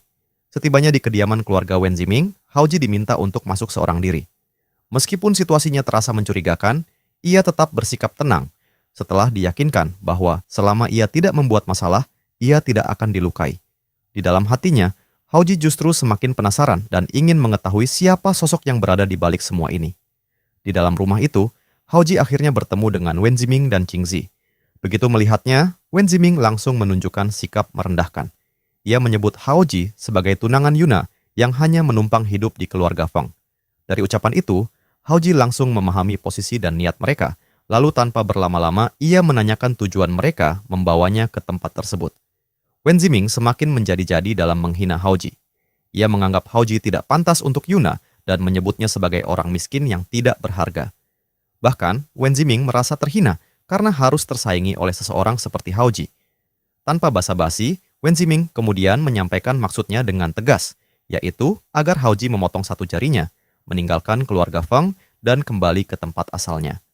Ketegangan pun langsung memuncak di antara ketiga pria yang berada di ruangan. Haoji menolak permintaan itu dan dengan tenang mempertanyakan apa yang akan dilakukan Wen Ziming jika ia tidak menyetujuinya. Mendengar hal itu, Wen Ziming hanya tertawa sinis sebelum akhirnya memerintahkan Qingzi untuk memberikan pelajaran kepada Haoji. Di tengah situasi yang semakin panas, seorang pengawal yang ternyata merupakan bawahan Paman Feng diseret masuk ke dalam ruangan. Pengawal itu rupanya diam-diam mengikuti Haoji, tetapi tertangkap oleh anak buah Wen Ziming. Perkelahian pun tidak terhindarkan. Pengawal tersebut tampak terkejut karena lawannya jauh lebih kuat dari yang ia bayangkan, hingga akhirnya ia tumbang setelah menerima pukulan telak di bagian perut. Melihat hal itu, Haoji dalam hati mulai meragukan keputusan Paman Feng yang mengirimkan seseorang dengan kemampuan seperti itu untuk membantunya. Qingzi kemudian dengan sengaja memancing situasi agar Haoji mengikuti mereka berpindah ke halaman belakang. Di halaman belakang, terlihat sebuah lubang besar yang telah disiapkan sebelumnya. Haoji segera menyadari bahwa lubang itu jelas diperuntukkan sebagai tempat kematiannya. Qingzi pun menantang Haoji untuk turun ke dalam lubang tersebut secara sukarela atau dipaksa. Menanggapi hal itu, Haoji menegaskan bahwa ia sebenarnya tidak berniat membunuh siapapun, tetapi keadaanlah yang memaksanya. Tiba-tiba, serangan datang dari arah yang tidak terduga. Haoji bergerak dengan sangat cepat dan langsung membalas. Satu serangan yang hampir tak terlihat membuat lawannya seketika membeku sebelum akhirnya terjatuh ke dalam lubang. Tidak lama kemudian, serangan kedua datang dari arah belakang, tetapi Haoji dengan sigap berbalik dan melempar kunai yang menembus kepala lawannya hingga menancap di dinding. Tubuh lawan itu pun jatuh menyusul ke dalam lubang yang sama. Melihat kejadian tersebut, Qingzi mulai menyadari bahwa Haoji bukanlah lawan biasa. Namun demikian, ia tetap memerintahkan anak buah lainnya untuk menyerang Haoji dan membuatnya menderita sebelum mati perlahan. Serangan ketiga pun dilancarkan, tetapi Haoji dengan mudah menangkap kunai tersebut menggunakan tangan kosong. Ia kemudian mencengkeram kepala lawannya dan melemparkannya hingga tubuh itu terseret beberapa meter jauhnya. Bagi Haoji, orang-orang itu bukanlah ancaman berarti, melainkan hanya seperti lalat yang menjijikan. Satu persatu, anak buah Wen Ziming justru berakhir mati di dalam lubang yang mereka siapkan sendiri. Menyaksikan semua itu, Qingzi diliputi ketakutan yang luar biasa hingga akhirnya ia terduduk. Ia memohon ampun kepada Haoji dan mengakui bahwa dirinya hanyalah pion yang menjalankan perintah Wen Ziming. Mendengar pengakuan itu, Haoji hanya menoleh dan menyuruh Qingzi untuk menyelesaikan semuanya sendiri. Qingzi pun memahami maksud dari ucapan Haoji. Tanpa ragu, ia mengambil sebuah batu besar dan memukul kepalanya sendiri dengan keras. Dengan demikian, urusan Haoji dengan anak buah Wen Ziming pun berakhir. Setelah semuanya selesai, Haoji pergi meninggalkan taman belakang rumah itu dengan langkah santai, seolah tidak terjadi apa-apa. Setelah berkeliling beberapa saat, ia kembali ke tempat yang sama. Ia telah mengubur semua mayat ke dalam lubang dan menutupnya dengan tanah. Kini ia duduk santai di sebuah kursi tepat di atas kuburan itu, tampak sangat tenang. Di dekatnya, Xiao Shu masih tergeletak. Ternyata peristiwa sebelumnya hanya membuatnya pingsan. Beberapa waktu kemudian, Xiao Shu perlahan sadar. Ia duduk dengan kepala masih terasa pusing. Haoji meliriknya santai dan memintanya untuk mengantarnya ke jalan Puyang. Xiao Shu segera mengangguk dan berdiri meski tampak gugup saat melihat sekeliling. Ia bertanya-tanya kemana perginya orang-orang tadi dan Haoji menjawab dengan tenang bahwa mereka sudah pergi. Meski bingung, Xiao Shu tidak berani bertanya lebih lanjut. Tak lama kemudian, Xiao Shu mengantar Haoji ke tujuan. Setelah tiba, Haoji menyuruh Xiao Shu pergi lebih dulu dengan nada serius, menegaskan agar ia tidak mengikutinya. Xiao Shu sempat ragu, tetapi akhirnya mengangguk dan pergi. Haoji kemudian berjalan menuju wanita tua yang pernah ia temui sebelumnya. Begitu melihatnya, wanita tua itu langsung mengenalinya dan tampak heran karena ia baru datang sekarang. Sementara gadis yang dimaksud sudah pulang sejak lama. Haoji mengangguk sopan dan berterima kasih sebelum berjalan menuju rumah gadis tersebut. Ia mengetuk pintu, dan tak lama kemudian pintu terbuka. Seorang gadis muda keluar dan menanyakan siapa yang ia cari. Haoji menatapnya dengan seksama, lalu menyebut bahwa gadis itu pasti Sun Lei. Gadis itu langsung terdiam dan wajahnya berubah aneh. Ia menyangkal dan mengatakan bahwa Haoji salah orang. Haoji tetap tenang dan menyebut dirinya sebagai sahabat kakaknya. Ia kemudian mengeluarkan sebuah liontin giok milik kakaknya. Saat melihatnya, ekspresi gadis itu langsung berubah. Ia mengenali liontin itu dan segera dipenuhi kekhawatiran, lalu menanyakan keberadaan kakaknya. Haoji terdiam sejenak sebelum memaksakan senyum kecil dan menjelaskan bahwa Kakaknya sedang sangat sibuk dengan pekerjaan sehingga belum bisa pulang, lalu memintanya untuk datang mengecek keadaan Sunlei. Mendengar itu, gadis tersebut tampak lega dan segera mempersilakan Haoji masuk, sambil meminta maaf karena sebelumnya bersikap tidak sopan. Begitu masuk ke dalam rumah, Haoji langsung melihat seorang wanita tua terbaring sakit di tempat tidur dengan kondisi sangat lemah. Ia sedikit mengernyit lalu menanyakan keberadaan adik laki-laki mereka, Lazy. Wajah gadis itu langsung muram. Namun sebelum ia sempat menjelaskan, tiba-tiba seseorang menerobos masuk dengan panik. Seorang pemuda bernama Dongji datang dengan tergesa-gesa dan mengabarkan bahwa sesuatu terjadi pada Lazy. Gadis itu segera menenangkannya dan meminta penjelasan. Dongji menjelaskan bahwa bisnis Lazy sebenarnya berjalan lancar, tetapi seorang bos lain di pasar datang mencari masalah.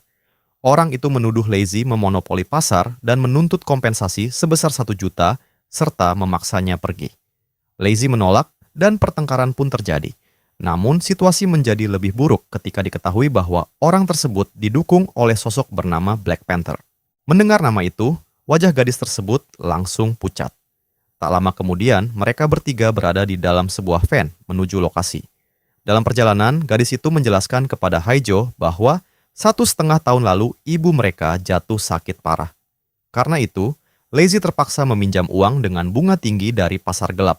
Namun ternyata kontrak pinjaman itu telah dimanipulasi, hingga mereka bahkan tidak mampu membayar bunganya.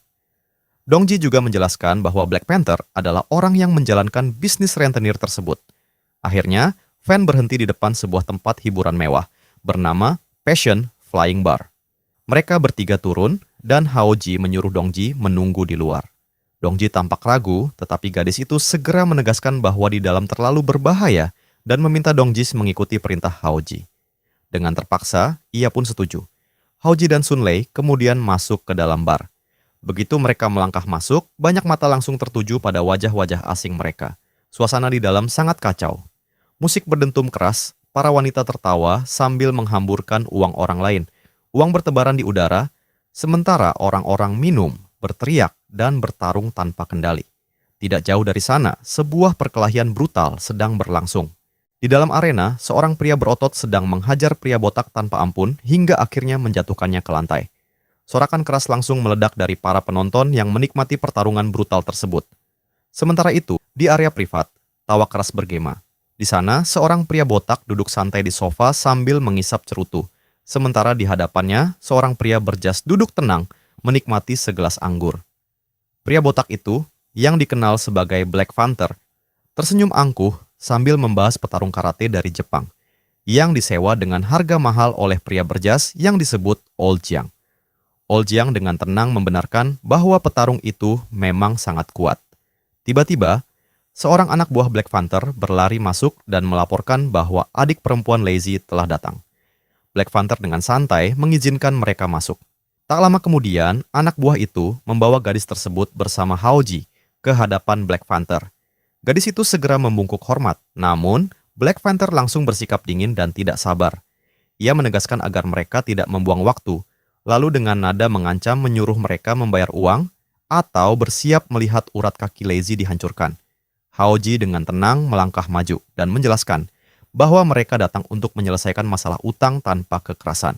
Seketika, salah satu anak buah Black Panther maju dengan sikap agresif, marah karena Haoji dianggap tidak sopan. Namun sebelum ia bertindak, Black Panther menghentikannya dan berdiri. Ia berjalan mendekati Haoji sambil menilai dirinya dari atas ke bawah, lalu menanyakan bagaimana sebenarnya ia ingin menyelesaikan masalah ini. Ia bahkan mengancam bahwa jika tidak puas, Haoji akan mati dengan mengenaskan. Haoji tetap tenang dan menjelaskan bahwa praktik rentenir adalah ilegal, serta jumlah utang Lazy tidak sebesar yang diklaim. Ia menawarkan 50.000 untuk menutup utang tersebut dan meminta agar masalah penculikan tidak diperpanjang jika mereka bersedia meminta maaf nanti. Mendengar itu, Black Panther langsung tertawa keras. Ia merasa sangat dihina dan menyebut dirinya sebagai Black Panther yang telah berkuasa di dunia bawah selama lebih dari 1 dekade. Dan tidak pernah ada yang berani meremehkannya seperti ini. Namun Haoji dengan santai justru menantangnya, menanyakan apakah utang akan dihapus jika ia menang. Black Panther kembali tertawa dan menerima tantangan itu dengan penuh kesombongan. Ia menunjuk ke arah arena dan menyatakan bahwa jika Haoji benar-benar menang, bukan hanya utang akan dihapus, bahkan ia akan berlutut dan mengakui kekalahan. Tak lama kemudian, mereka semua menuju arena tinju bawah tanah. Gadis itu terlihat sangat cemas karena tidak mengetahui seberapa kuat Haoji. Di sisi lain, Black Panther tersenyum penuh percaya diri, sama sekali tidak menyadari bahwa mimpi buruk akan segera menimpanya. Haoji pun memasuki arena pertarungan. Lawannya langsung mengejeknya dengan nada merendahkan. Wasit memberi tanda dimulainya pertarungan. Lawannya bergerak lebih dulu dengan melancarkan pukulan berat ke arah Haoji. Sun Lei langsung panik dan menutup matanya karena takut melihat apa yang akan terjadi. Namun dalam sekejap, Haoji menghilang dari tempatnya dan muncul di udara. Pukulan lawan justru meleset dan menghantam keras dinding sudut arena. Ia memegangi kepalanya kesakitan, sementara darah mulai mengalir perlahan. Di sisi lain, Haoji sudah berdiri dengan tenang, bahkan tampak tersenyum santai seolah mengejek. Melihat itu, mata pria tersebut langsung memerah karena amarah. Dengan raungan penuh emosi, ia kembali menyerang Haoji tanpa ragu. Namun Haoji tetap berdiri tenang, tidak menunjukkan sedikit pun rasa gentar. Serangan lawan yang datang secara tiba-tiba ternyata dapat ditahan dengan sangat mudah oleh Haoji, membuat pria itu seketika terkejut dan tidak percaya dengan apa yang baru saja terjadi. Tanpa memberi kesempatan sedikit pun, Haoji langsung membalas dengan serangan cepat. Tinju kerasnya menghantam perut lawannya hingga membuat pria tersebut memuntahkan darah segar. Haoji tidak berhenti sampai di situ. Ia melanjutkan dengan kombinasi serangan yang sangat agresif, dimulai dari pukulan ke arah kepala, lalu disusul tendangan keras ke tubuh lawannya. Meski lawannya masih berusaha bertahan, Haoji sama sekali tidak menunjukkan belas kasihan. Ia terus menghujani lawannya dengan serangan brutal, hingga yang terlihat hanyalah bayangan cepat dari setiap gerakannya. Melihat lawannya masih mampu berdiri, Haoji kembali melayangkan tendangan kuat ke arah kepala. Serangan itu membuat pria tersebut terpental jauh sebelum akhirnya jatuh ke lantai arena dan tidak sadarkan diri. Setelah pertarungan berakhir, Haoji berjalan santai menuju pinggir arena dan berhenti tepat di depan Black Panther. Dengan nada merendahkan, Haoji menyatakan bahwa seseorang yang bahkan belum mencapai tahap Ki and Blood tidak pantas disebut sebagai master. Mendengar hal itu, Black Panther langsung terkejut dan tidak percaya. Di sisi lain, Sun Lei tampak terpukau setelah menyadari bahwa Haoji ternyata jauh lebih kuat dari yang dibayangkannya. Bahkan, seorang pria lain di sekitar mulai menyimpulkan bahwa Haoji bukanlah sosok yang bisa diremehkan. Haoji kemudian turun dari arena dengan langkah santai dan mendekati Black Panther. Ia menagih kesepakatan yang telah dibuat sebelumnya, memerintahkan Black Panther untuk berlutut dan memanggilnya kakek. Namun, Black Panther justru menolak dengan penuh kebencian dan segera mengarahkan pistol ke arah Haoji. Sun Lei langsung memperingatkan Haoji agar berhati-hati, tetapi Haoji tetap terlihat tenang. Ia menyatakan bahwa sebenarnya ia tidak berniat membunuh, namun tindakan Black Panther lah yang memaksanya. Mendengar itu, amarah Black Panther semakin memuncak dan ia langsung menembakkan pistolnya. Saat peluru melesat cepat menuju Haoji, ia hanya tersenyum sambil tetap memegang apel di tangannya. Dalam sekejap, Haoji meningkatkan fokusnya dan melemparkan apel tersebut. Apel itu terbelah menjadi dua, namun yang mengejutkan, peluru yang ditembakkan justru berbalik arah dan mengenai tubuh Black Panther sebelum sempat dihindari. Orang-orang di sekitar langsung berteriak panik setelah menyadari bahwa Haoji telah membunuh seseorang, dan yang lebih mengejutkan lagi, orang tersebut adalah Black Panther. Anak buah Black Panther yang menyaksikan kejadian itu dari kejauhan tidak bisa mempercayai bahwa bos mereka dapat tewas begitu saja. Dua anak buah Black Panther segera bersujud di hadapan Haoji. Salah satunya memohon ampun sambil mengaku bahwa ia hanya terpengaruh oleh perintah Black Panther. Sementara yang lain memohon belas kasihan karena harus menafkahi ibunya yang sudah tua serta anak-anaknya yang masih kecil. Di tengah situasi tersebut, seorang pria tiba-tiba muncul dari belakang Haoji dan menawarkan bantuan. Ia menjelaskan bahwa bar tersebut dipenuhi kamera CCTV, sehingga kejadian pembunuhan itu tidak mungkin disembunyikan. Ia juga mengetahui bahwa Haoji memiliki teman yang sebelumnya diculik oleh Black Panther dan menyarankan agar mereka memanfaatkan situasi ini untuk menuntut pembebasannya. Pria itu menawarkan diri untuk mengurus semuanya. Haoji sempat mempertanyakan alasan untuk mempercayai orang asing tersebut. Namun, pria itu hanya menyatakan bahwa ia ingin menjalin hubungan baik dan saling membantu, karena suatu saat nanti, Mungkin ia juga akan membutuhkan bantuan dari Haoji. Akhirnya, Haoji menyerahkan urusan di bar kepada pria tersebut, lalu pergi bersama Sun Lei meninggalkan tempat itu. Dari kejauhan, pria tersebut menatap Haoji dan menyimpulkan bahwa Haoji bukan orang biasa, serta yakin bahwa mereka akan bertemu lagi di masa depan. Keesokan harinya, cerita beralih ke kediaman Paman Fang. Di sana, terlihat keluarga Paman Feng sedang sarapan bersama Haoji di sebuah meja besar. Dalam suasana itu, Yue Yin tiba-tiba mengeluh dan menyalahkan Haoji karena kakaknya terus menginap di hotel dan tidak pulang, sehingga ia sudah lama tidak bertemu dengannya. Paman Feng segera menegur Yue Yin agar tidak banyak bicara. Haoji sendiri tidak menanggapi dan hanya menyatakan bahwa ia sudah kenyang serta ingin keluar sebentar, lalu berdiri dari meja makan. Namun, langkah Haoji dihentikan oleh Paman Feng yang ingin berbicara dengannya. Paman Feng menjelaskan bahwa Yuna baru saja menelepon dan membutuhkan dokumen penting secepatnya. Karena dirinya sedang sibuk, ia meminta Haoji untuk mengantarkannya. Paman Feng kemudian menyerahkan dokumen tersebut dan mengatakan bahwa nomor telepon serta alamat perusahaan Yuna akan dikirimkan kemudian. Haoji menerima tugas itu tanpa banyak bicara dan segera pergi. Di belakangnya, Yi Yun yang mendengar percakapan tersebut diam-diam mulai merencanakan sesuatu, bertekad bahwa cepat atau lambat ia akan mengusir Haoji dari rumah mereka. Singkat cerita, Haoji tiba di perusahaan Yiren Mei. Sesampainya di lobi, ia bertanya kepada salah satu karyawan mengenai pengantaran dokumen untuk Direktur Fang. Karyawan tersebut dengan ramah mengarahkan Haoji menuju lift yang mengarah ke ruangan tujuan. Haoji mengucapkan terima kasih lalu berjalan menuju lift. Namun saat hendak masuk, ia berpapasan dengan seorang pria bertubuh besar. Seketika, insting Haoji merasakan ada sesuatu yang tidak biasa. Dalam pikirannya, Haoji menyadari bahwa pria tersebut adalah Black Phantom, seorang pembunuh bayaran kelas internasional yang dikenal sebagai predator wanita. Ia pun mulai bertanya-tanya mengapa sosok berbahaya seperti itu berada di Wuling dan apakah ia sedang mengincar target baru.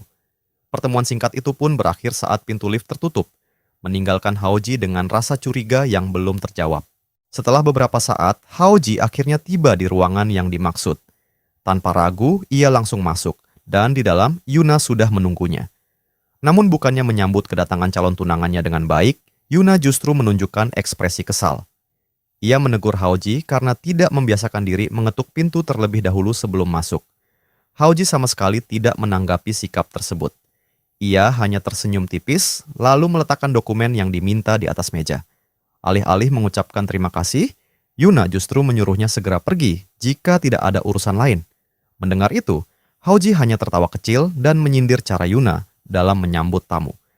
Yuna tidak membalas perkataan tersebut, tetapi ekspresinya jelas menunjukkan perbedaan dari kata-katanya. Saat Haoji hendak pergi, ia sempat memberikan peringatan bahwa kondisi di Wuling sedang tidak aman dan menyarankan agar Yuna tidak keluar sendirian tanpa keperluan penting.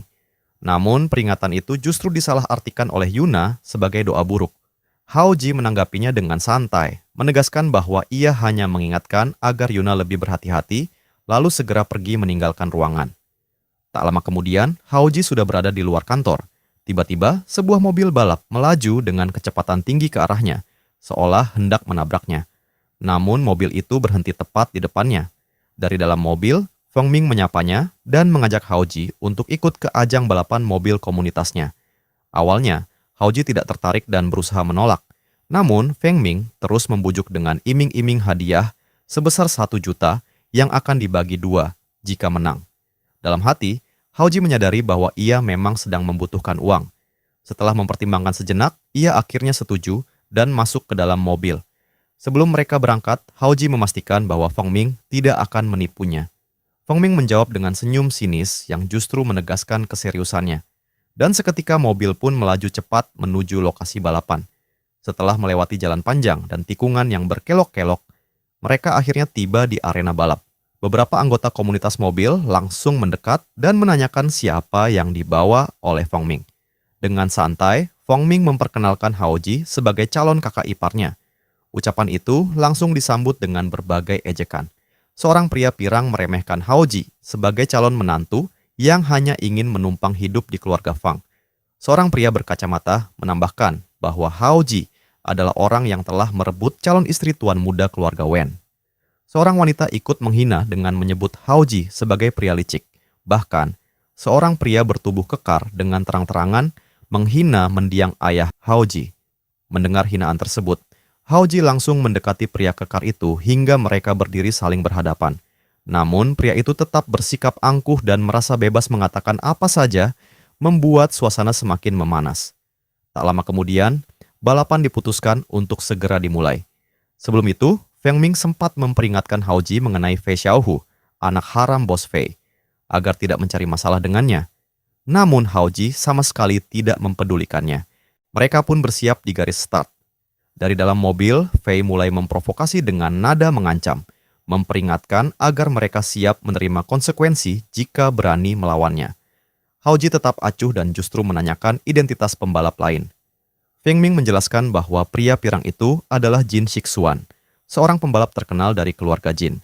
Kini seorang wanita berdiri di garis start lalu mengatakan jika hitungan mundur akan dimulai, dan dalam sekejap mobil-mobil langsung melesat. Di awal balapan, mobil Fei langsung memimpin. Haoji yang duduk dengan tenang menyarankan agar Feng Ming tidak mengejar terlalu agresif, karena lawan sengaja meningkatkan torsi mesin demi kecepatan, yang sangat berbahaya. Dugaan Haoji terbukti benar. Fei dan Jin tampak bekerja sama untuk menjebak mereka. Feng Ming mulai menyadari bahwa salah satu mobil sengaja melambat untuk memberi celah, seolah ingin mencelakakan mereka.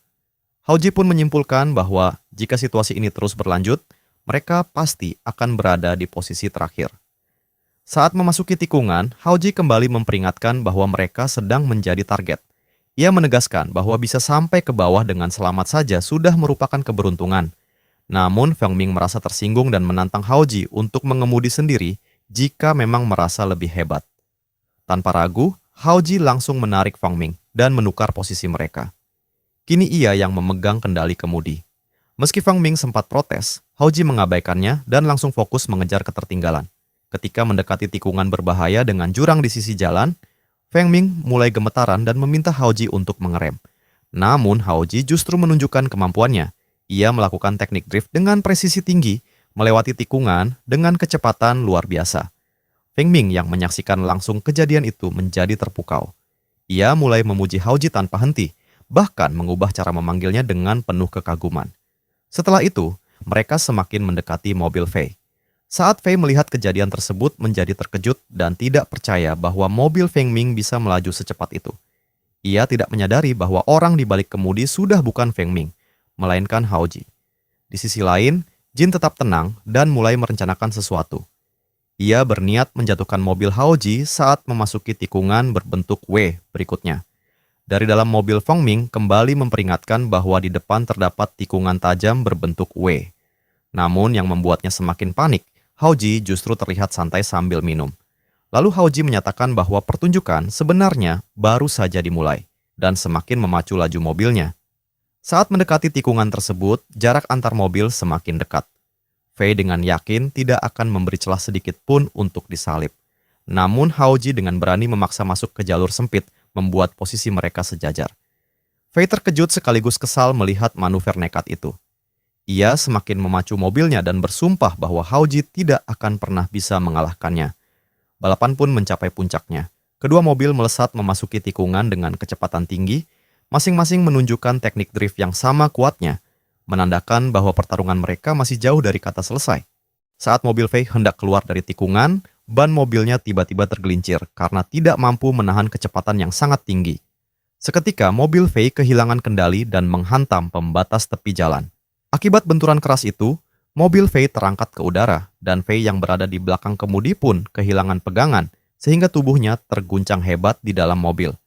Kesempatan itu tidak disia-siakan oleh Haoji. Dengan lincah ia memacu mobilnya untuk mendahului mobil Fei yang masih melayang di udara. Ketika mobil Fei akhirnya kembali ke lintasan dengan terguling, mobil yang dikemudikan Haoji telah memimpin balapan. Dengan demikian, mobil milik Feng Ming yang saat itu dikemudikan oleh Haoji berhasil memenangkan balapan liar tersebut. Di tengah perjalanan pulang, Feng Ming memuji Haoji dengan penuh semangat. Feng Ming mengatakan bahwa Haoji ternyata hebat juga, hingga bisa menjadi juara pertama. Dan ia pun mengucapkan selamat kepada Haoji atas kemenangan itu. Beberapa saat kemudian, Feng Ming menerima telepon dari kakak sepupunya. Sang kakak sepupu mengabarkan bahwa Hari itu, ia sedang mentraktir Bang Krou makan dan mengajak Fong Ming untuk ikut sebagai bentuk perayaan atas kemenangan balapan tersebut. Namun, Fong Ming mencoba menolak ajakan itu dengan halus. Fong Ming mengatakan bahwa mungkin lain kali saja, dan ia yang akan mentraktir sebagai gantinya. Alasan Fong Ming menolak adalah karena masih ada orang lain di dalam mobilnya, yaitu Hao Ji, yang merupakan calon kakak iparnya. Mendengar itu, kakak sepupu Feng Ming justru menyuruhnya untuk mengajak Hao Ji sekalian, karena ia memang sudah lama ingin bertemu dengan kakak Hao Ji yang selama ini terkenal misterius itu. Hao Ji yang mendengar percakapan mereka langsung menyatakan tidak mau ikut. Akan tetapi Feng Ming segera memohon kepada Hao Ji, memintanya untuk menghargai ajakan sang adik. Feng Ming bahkan mengingatkan bahwa jika Hao Ji tidak mau ikut, kakak sepupunya bisa menganggap Hao Ji sombong, dan cerita itu bisa sampai ke keluarga, yang pada akhirnya justru akan membuat ayah Feng Ming yang terkena imbasnya. Dengan perasaan tidak enak dan sedikit terpaksa, akhirnya Hao Ji menerima ajakan Feng Ming untuk menghadiri pertemuan tersebut. Sementara itu, cerita beralih ke sebuah rumah sakit. Di dalam ruang perawatan, Fei terlihat terbaring penuh luka dan kesakitan akibat kecelakaan yang baru saja dialaminya. Ayah dan ibu Fei datang menjenguk dengan diiringi 2 orang ajudan. Setelah melihat kondisi anaknya dan mengetahui penyebab kecelakaan itu, ayah Fei meluap amarahnya. Ia mengumpat dengan keras, mengatakan bahwa keluarga Fong sudah berani membuat putra kesayangannya terluka, dan ia bersumpah akan mematahkan kedua kaki orang itu. Namun Fei segera meluruskan perkaranya. Fei menjelaskan bahwa bukan Feng Ming pelakunya. Ia melihat dengan jelas bahwa yang memegang kemudi saat itu adalah Hao Ji. Mendengar nama Hao Ji disebut, ayah Fei langsung menyebutnya sebagai menantu benalu dari keluarga Fong. Tanpa banyak pikir, ayah Fei memerintahkan para ajudannya untuk memastikan Hao Ji tidak bisa melihat matahari terbit keesokan harinya. Menyaksikan reaksi ayahnya yang seperti itu, Fei merasa puas dan bergumam dalam hati bahwa ayahnya sudah marah, dan kini nasib Hao Ji tidak akan terselamatkan. Singkat cerita, Feng Ming dan Hao Ji akhirnya tiba di private room Tianzi nomor 9, Hotel Jinghua. Kedatangan mereka disambut oleh kakak sepupu Feng Ming, dan di dalam ruangan tersebut telah menunggu seseorang bernama Bang Krou yang tengah duduk santai. Feng Ming kemudian memperkenalkan Hao Ji kepada kakak sepupunya. Melihat Hao Ji, kakak sepupu Feng Ming langsung menjabat tangannya dan menyambut dengan hangat, mengatakan bahwa ia merasa sangat terhormat atas kehadiran Hao Ji. Kakak sepupu Feng Ming segera mempersilakan mereka untuk duduk dan menikmati hidangan yang telah disiapkan. Namun baru saja mereka duduk, Bang Krou langsung angkat bicara. Bang Krou mengatakan bahwa ternyata inilah sosok yang bernama Hao Ji, dan ia menyindir bahwa penampilan luar memang bisa menipu. Bang Krou melanjutkan ejekannya dengan mengatakan bahwa ia mengira keluarga Feng membatalkan lamaran keluarga Wen karena mendapat menantu benalu yang sangat tampan. Ternyata biasa saja.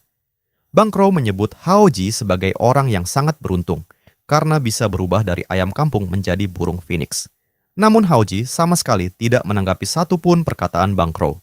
Demi mencairkan suasana yang mulai canggung, Feng Ming menyarankan kepada Hao Ji agar ia bersulang bersama semua orang yang hadir di sana. Feng Ming menjelaskan bahwa semua yang ada di situ adalah orang-orang terpandang di Wuling, dan sebagai pendatang baru, Hao Ji pasti akan membutuhkan bantuan mereka suatu saat nanti. Namun, dengan sikap santai, Hao Ji menolak karena ia memang tidak minum alkohol. Mendengar penolakan itu, Bang Krou langsung naik pitam dan mengumpat. Dengan cepat, ia menuangkan 1 botol tuak penuh ke dalam gelas hingga meluap, lalu menantang Hao Ji. Bang Krou mengatakan bahwa berani menolak minum di hadapannya sama saja dengan meremehkan dirinya. Hao Ji hanya memandangi gelas berisi tuak itu tanpa sedikit pun berniat meminumnya. Melihat situasi yang semakin memanas, Feng Ming segera berdiri dan menawarkan diri untuk meminum gelas tersebut sebagai gantinya. Namun kakak sepupu Feng Ming segera memperingatkan dengan senyum licik, mengatakan bahwa ini bukan urusan Feng Ming dan Bang Krou yang sedang marah tidak boleh dicampuri, karena itu justru berarti tidak menghargainya. Feng Ming pun tidak bisa berbuat apa-apa, dan mengatakan bahwa gara-gara Hao Ji merusak hubungan pernikahan keluarga Fong dan keluarga Wen, ia kehilangan bisnis besar. Hao Ji lalu memandang ke arah Bang Krou dan bertanya dengan tenang, apa artinya jika ia meminum segelas itu? Bang Krou yang sedang menyalakan rokok menjawab bahwa itu berarti Hao Ji menghargainya. Bang Krou kemudian berdiri dan menantang dengan berani, mengatakan bahwa jika Hao Ji minum 1 gelas, ia pun akan minum 1 gelas. Bahkan jika Hao Ji minum 10 gelas, ia pun siap minum 10 gelas. Mendengar tantangan itu, Haoji langsung meraih satu botol penuh tuak dan membantingnya ke meja. Tanpa ragu, Haoji langsung meminum tuak itu, langsung dari mulut botolnya hingga tandas. Setelah menghabiskan satu botol penuh, Haoji menodongkan botol kosong itu ke arah Bang Krou, menandakan kini giliran Bang Krou untuk memenuhi tantangannya sendiri. Para bawahan Bang Krou yang menyaksikan hal itu dibuat terkejut. Mereka saling berbisik bahwa satu botol itu isinya sekitar 3 jin, dan bahkan Bang Krou yang dijuluki Dewa Mabuk pun tidak mungkin bisa meminumnya sekaligus. Merasa diremehkan, Bang Krou langsung marah dan meraih satu botol penuh tuak sambil menyebut Haoji bocah sialan yang mencoba menakutinya. Tanpa mempedulikan apapun, Bang Krou langsung menenggak tuak itu. Namun baru setengah botol yang berhasil ia minum, Bang Krou sudah memuntahkannya. Wajahnya memerah dan ia mulai mabuk. Para bawahannya segera menghampiri untuk memastikan kondisi sang bos. Kakak sepupu Feng Ming yang menyaksikan semua itu kemudian berdiri dan memarahi Haoji. Ia mengatakan bahwa Haoji ternyata pandai menyembunyikan taringnya, terbukti kuat minum, namun selama ini malah ditutupi, seolah menganggap mereka mudah ditindas dan dipermainkan. Dengan wajah masih merah karena mabuk, Bang Krou pun meluap amarahnya dan mengancam Haoji, mengatakan bahwa ia berani menipu dirinya dan mengancam bisa membunuh Haoji saat itu juga. Haoji lalu berdiri dengan tenang, tersenyum, dan mengatakan bahwa Bang Krou sendirilah yang mencari mati. Tepat setelah itu, Bang Krou langsung melemparkan botol kosong ke arah Haoji. Namun gertakan murahan seperti itu sama sekali tidak membuat Haoji gentar. Dengan mudah Haoji menghindarinya, lalu balik melemparkan botol kosong yang ada di tangannya ke arah Bang Krou. Botol itu tepat menghantam kepala Bang Krou dan membuatnya tersungkur ke lantai. Kejadian itu langsung membuat seisi ruangan menjadi gaduh dan histeris. Orang-orang di sana berteriak kepada Haoji, mengatakan bahwa ia sangat berani memukul Bang Krou dan mempertanyakan apakah Haoji sudah bosan hidup. Salah seorang dari mereka bahkan mengingatkan bahwa Bang Krou adalah saudara angkat dari bos Zhang Wu. Bang Krou yang masih terbaring sambil memegangi kepalanya yang terluka, segera memerintahkan anak buahnya untuk memanggil seluruh anggotanya ke sana sekarang juga dan memastikan semuanya membawa senjata. Melihat situasi yang semakin kacau, Feng Ming segera memperingatkan Haoji bahwa ia telah membuat masalah yang sangat besar. Anak buah Bang Krou ada ratusan orang. Feng Ming pun heran melihat Haoji yang masih bisa dengan tenang makan dan minum di tengah situasi genting seperti itu. Haoji dengan santai menjawab bahwa ia datang ke sana memang untuk makan dan perutnya belum kenyang, jadi mengapa tidak boleh makan. Mendengar jawaban sesantai itu, Feng Ming hanya bisa pasrah dan mengatakan agar Haoji menanggung sendiri akibatnya. Beberapa saat kemudian, serombongan orang bersenjata tajam telah tiba di depan pintu dan berteriak memanggil nama Bang Krou. Feng Ming berdiri dan mengamati situasi di sekitarnya. Kini ia dan Haoji telah dikepung oleh puluhan anak buah Bang Krou yang datang dari segala arah. Setelah Feng Ming mengamati gerombolan orang yang datang, ia terkejut mengenali seseorang di antara mereka. Feng Ming menyebut orang itu sebagai Chen, seorang preman yang terkenal di Wuling karena kebiasaannya menyerang orang dengan senjata tajam. Chen segera menghampiri Bang Krou dan menanyakan kondisi lukanya, apakah perlu dibawa ke rumah sakit untuk diperban. Namun Bang Krou tidak peduli dengan perhatian Chen. Ia langsung memerintahkan semua orang untuk mencincang Haoji hingga mati. Dengan tekad yang mengerikan, Chen bersiap melaksanakan perintah tersebut. Ia mendekati Haoji dengan insting seorang pembunuh dan memperingatkan bahwa di kehidupan selanjutnya, Haoji harus membuka matanya lebar-lebar dan tidak boleh cari masalah dengan orang yang tidak bisa ia sentuh. Setelah mengucapkan ancaman itu, Chen langsung menebaskan senjata tajamnya ke arah Haoji. Namun terjadi sesuatu yang tidak terduga. Hanya dengan 2 jari, Haoji berhasil menghentikan tebasan senjata tajam itu.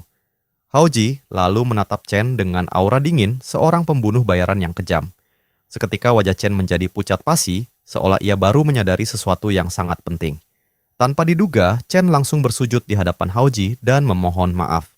Chen mengaku buta karena tidak mengenali orang sehebat Haoji dan memohon agar kesalahannya diampuni.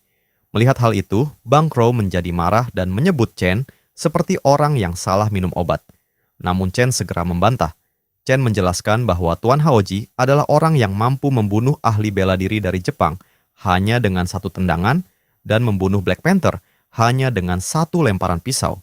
Chen menegaskan bahwa ia menyaksikan semua itu dengan mata kepalanya sendiri saat menemani bos Zhang Wu ke tempat Black Panther. Haoji tersenyum kecil mendengar pengakuan itu dan berkata bahwa untung saja Chen masih ingat, karena kalau tidak, Chen pasti sudah menjadi mayat saat itu juga. Chen kembali bersujud dan mengucapkan terima kasih kepada Haoji karena telah mengampuninya. Haoji lalu segera menyuruh Chen untuk pergi dan tidak mengganggu dirinya yang sedang makan. Chen pun segera memerintahkan semua anak buahnya untuk pergi dari tempat itu. Namun Bang Krou yang semakin kesal mencoba mencegah semua orang untuk pergi.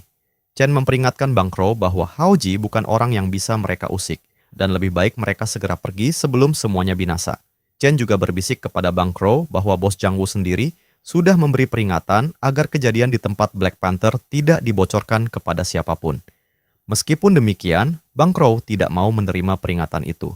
Amarahnya semakin meluap dan ia kembali menyebut Haoji hanya menantu benalu dari keluarga Feng. Bang Krou lalu mengumumkan hadiah 1 juta bagi siapapun yang berhasil membunuh Haoji. Para bawahan Bang Krou langsung terkejut dan tergiur mendengar besarnya hadiah tersebut. Mereka tidak lagi peduli siapa sebenarnya Haoji, dan dengan nekat mereka menyerbu Haoji bersama-sama dengan senjata tajam di tangan. Namun sebelum serangan itu benar-benar terjadi, Chen lebih dulu bertindak. Dengan senjatanya sendiri, Chen melukai 2 orang anak buah Bang Krou dan memperingatkan bahwa siapapun yang berani kurang ajar lagi kepada Tuan Haoji, nasibnya akan sama seperti 2 orang yang baru saja ia lukai. Setelah itu, Chen mengajak semua orang untuk segera meninggalkan tempat tersebut. Saat Bang Krou berjalan keluar dari ruangan itu, ia sempat menoleh ke belakang dan mengancam Haoji bahwa urusan mereka belum selesai dan ia akan membalas semua ini. Adegan kemudian beralih, memperlihatkan sebuah berita yang muncul di layar handphone. Berita itu melaporkan bahwa tadi malam, seorang siswi kelas 3 SMA di kota tersebut telah diperkosa lalu dibunuh dengan sadis. Lokasi pembunuhan hanya berjarak 1 kilometer dari sekolah. Pihak kepolisian tengah berusaha keras memecahkan kasus tersebut dan mengimbau seluruh wanita untuk mengurangi aktivitas di luar rumah demi keselamatan diri sendiri. Di sebuah tempat, tampak seorang pria bertubuh tinggi besar sedang meminum anggur sambil berbicara dengan nada tidak bermoral. Ia mengatakan bahwa siswi yang kemarin memang polos namun kurang menggairahkan, dan berandai-andai bahwa korban yang lebih dewasa pasti jauh lebih memuaskan. Ternyata, pria itu adalah Black Phantom, seorang predator wanita yang tidak lain adalah adik kandung dari Black Panther. Tidak lama kemudian, sebuah panggilan telepon masuk dengan nama Soul Reaper di layarnya. Orang dalam panggilan itu menanyakan apakah urusannya sudah selesai. Black Phantom menjawab bahwa ia belum mengetahui siapa yang membunuh kakaknya, Black Panther, namun ia bersumpah bahwa siapapun pelakunya akan menanggung akibatnya. Seorang pria botak yang berada di dalam mobil itu merespon dengan nada kecewa, mengatakan bahwa ia sudah menduga Black Phantom tidak bekerja dengan benar dan malah sibuk memburu wanita. Pria botak itu kemudian mengingatkan bahwa Huaxia adalah tempat lahirnya seni bela diri dan tidak ada yang tahu berapa banyak ahli bela diri yang bersembunyi di sana. Ia memperingatkan Black Phantom agar berhati-hati supaya tidak mati konyol. Pria botak itu juga menyampaikan informasi terbaru dari Black Butterfly, bahwa 3 pembunuh bayaran kelas S yang disewa keluarga Kors telah memasuki wilayah Huaxia. Mendengar kabar itu, Black Phantom sedikit terkejut dan tidak menyangka. Pria botak itu kembali memperingatkan bahwa Huaxia saat ini sedang menjadi pusat perhatian dunia gelap, dan ia menyarankan Black Phantom untuk tidak terlalu banyak tingkah. Setelah itu percakapan mereka pun berakhir. Tepat di saat yang bersamaan, terdengar suara ketukan pintu. Black Phantom membuka pintu apartemennya sambil menyembunyikan pistol di balik tubuhnya sebagai kewaspadaan. Ternyata yang datang hanyalah seorang informan, salah satu anak buahnya. Informan itu melaporkan bahwa ia telah berhasil menemukan informasi mengenai orang yang membunuh Black Panther. Informan itu menyebutkan bahwa orang itu bernama Haoji, menantu benalu dari keluarga Feng.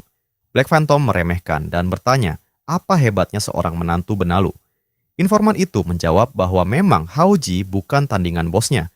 Namun ia menambahkan bahwa tunangan Haoji yang bernama Yuna sangat cantik dan tidak kalah dari artis terkenal.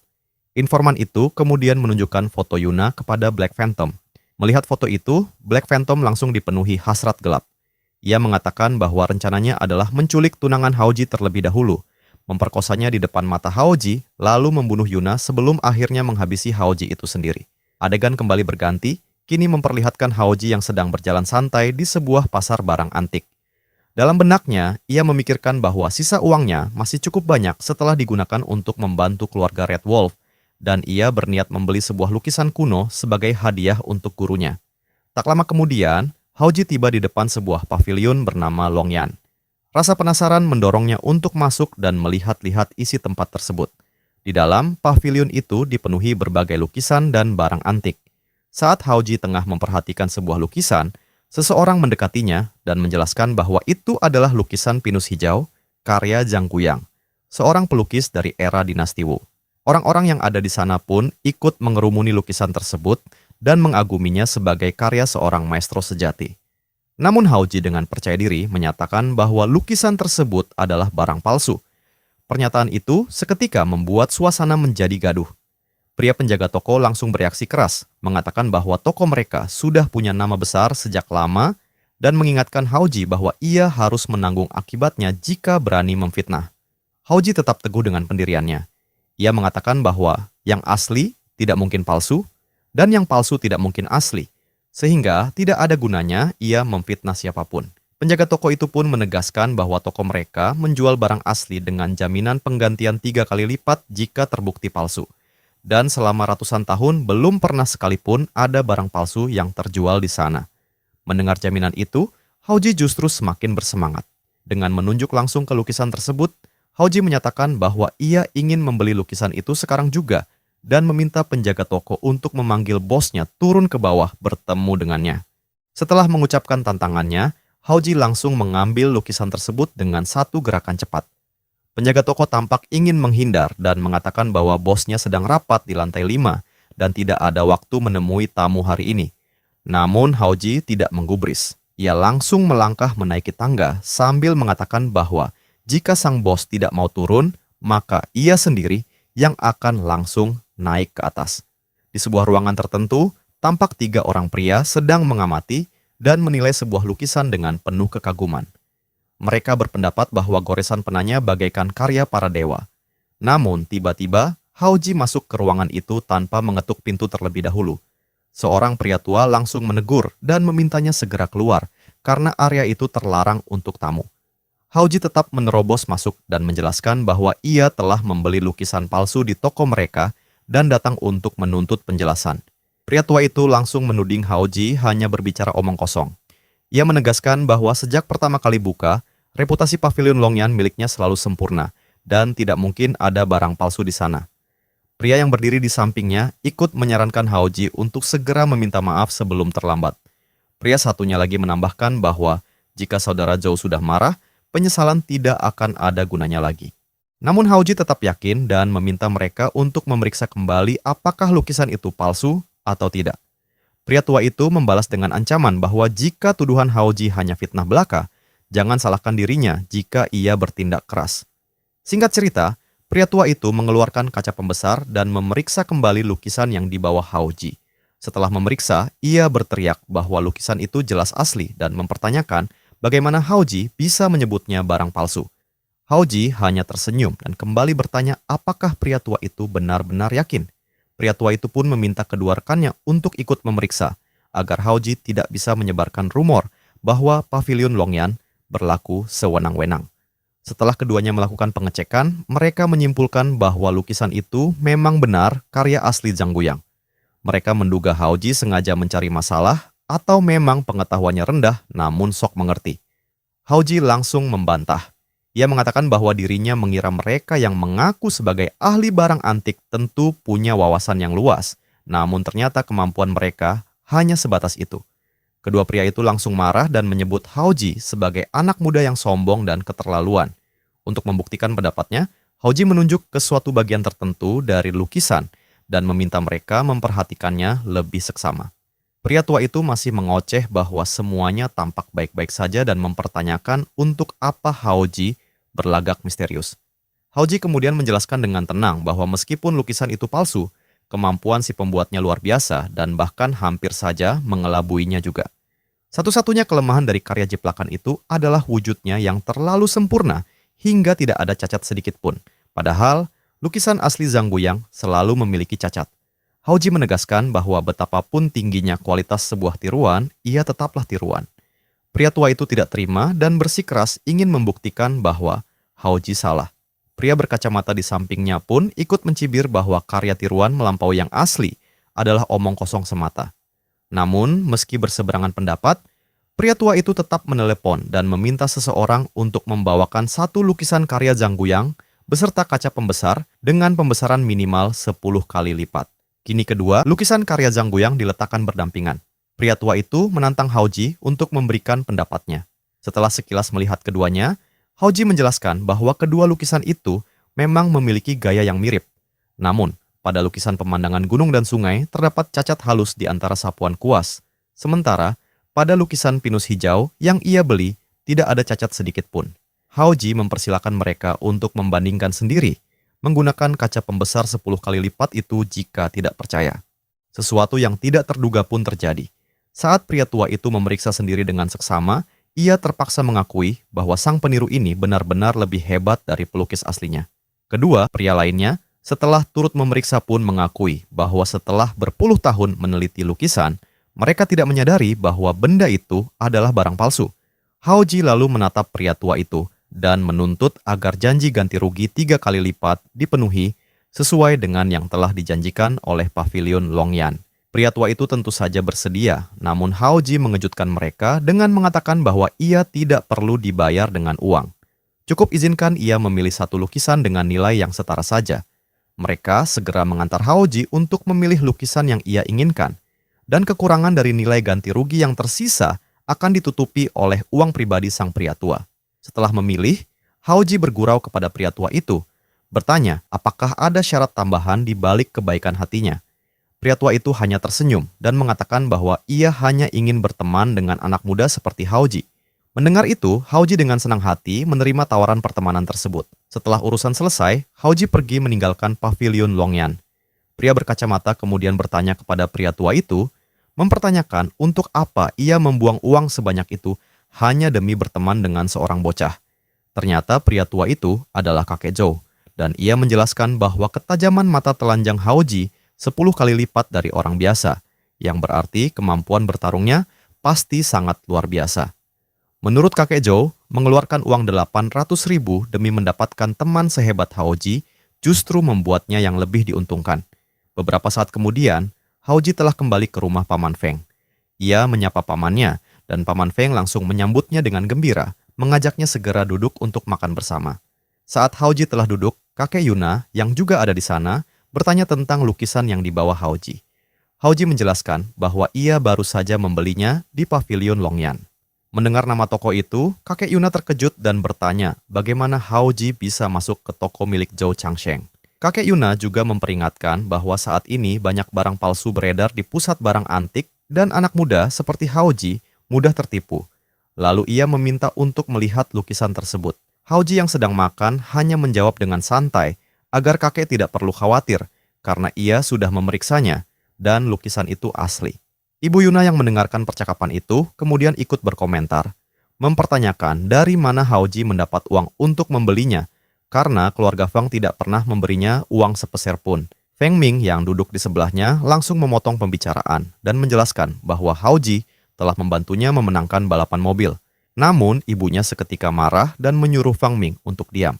Merasa diremehkan, Haoji menjelaskan dengan tenang bahwa ia menemukan barang palsu di Pavilion Longyan, lalu mendapat ganti rugi dari mereka, dan kekurangannya ditutupi oleh kakek Zhou sebagai tanda pertemanan. Kakek Yuna langsung menolak percaya dan menyebut Haoji pembohong, mengatakan bahwa Zhou Changsheng adalah tokoh ternama di dunia barang antik dan tidak mungkin membutuhkan bantuan dari seorang bocah seperti Haoji. Ibu Yuna kembali berbicara dengan nada tegas. Ia mengatakan bahwa bukan masalah kemiskinan Haoji yang membuatnya keberatan, melainkan kebiasaan Haoji yang suka membual dan melebih-lebihkan diri sendiri yang menunjukkan karakternya bermasalah. Ia menegaskan bahwa Yuna tidak boleh menikah dengan orang seperti itu. Haoji lalu berdiri dan berkata dengan tenang bahwa semua yang ia ucapkan adalah fakta, dan ia tidak bisa memaksa siapapun untuk percaya. Ia pun berpamitan untuk kembali ke kamarnya karena sudah selesai makan. Tepat saat itu Paman Feng memanggilnya, namun Haoji tidak menanggapi dan terus melangkah pergi. Masih terdengar suara kakek Yuna yang berkata kepada Paman Feng agar ia melihat sendiri kelakuan orang pilihannya itu.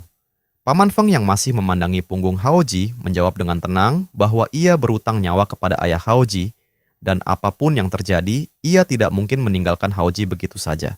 Ia berjanji akan mencari waktu yang tepat untuk berbicara serius dengannya. Adegan kembali beralih ke pavilion Longyan. Seorang pria mendatangi kakek Zhou dan memanggilnya sensei. Kakek Zhou langsung menanyakan hasil penyelidikannya. Murid itu yang bernama Han menjelaskan bahwa Haoji hanyalah calon menantu yang menumpang hidup di keluarga Feng. Mendengar informasi itu, kakek Zhou justru memperingatkan Han dengan serius. Kakek Zhou mengatakan bahwa ia tahu Han baru saja berusia 30 tahun dan kultivasinya sudah mencapai tahap awal kiblat, sesuatu yang sangat langka. Namun meski begitu, kakek Zhou menegaskan agar Han tidak sekali-kali meremehkan Haoji. Han kemudian meluruskan bahwa bukan dirinya yang meremehkan, melainkan hampir seluruh keluarga Feng kecuali Paman Feng yang memandang rendah Haoji. Setelah menimbang sejenak, kakek Zhou meminta Han untuk membantunya melakukan satu hal. Singkat cerita, Han telah tiba di kediaman Paman Feng. Ia membawa pesan dari kakek Zhou yang mengundang keluarga Feng untuk hadir dalam perjamuan keluarga Zhou pada tanggal 10 bulan depan. Paman Feng ingin mengetahui alasan di balik undangan tersebut. Han sedikit tersinggung dan bertanya apakah keluarga Feng tidak berniat datang sehingga perlu menanyakan alasannya. Ibu Yuna segera meredakan suasana dan meminta Han tidak marah, mengakui bahwa pihak keluarga Feng yang terlalu lancang. Han kemudian bertanya mengapa dari tadi ia tidak melihat sosok Haoji di sana. Adegan kembali memperlihatkan Paman Feng yang masih terpaku setelah mendengar penjelasan Han mengenai Haoji. Dengan wajah penuh keterkejutan, ia memastikan kembali apakah Han benar-benar mengenal Haoji. Dalam benaknya, berbagai pikiran langsung bermunculan. Selama bertahun-tahun keluarga Feng selalu berusaha menjalin hubungan dengan keluarga kakek Zhao, tetapi mereka tidak pernah memperoleh kesempatan sedikit pun. Kini justru keluarga kakek Zhao mengirim seseorang secara langsung untuk mengantarkan undangan. Paman Feng pun mulai bertanya-tanya apakah selama ini Haoji benar-benar tidak berbohong.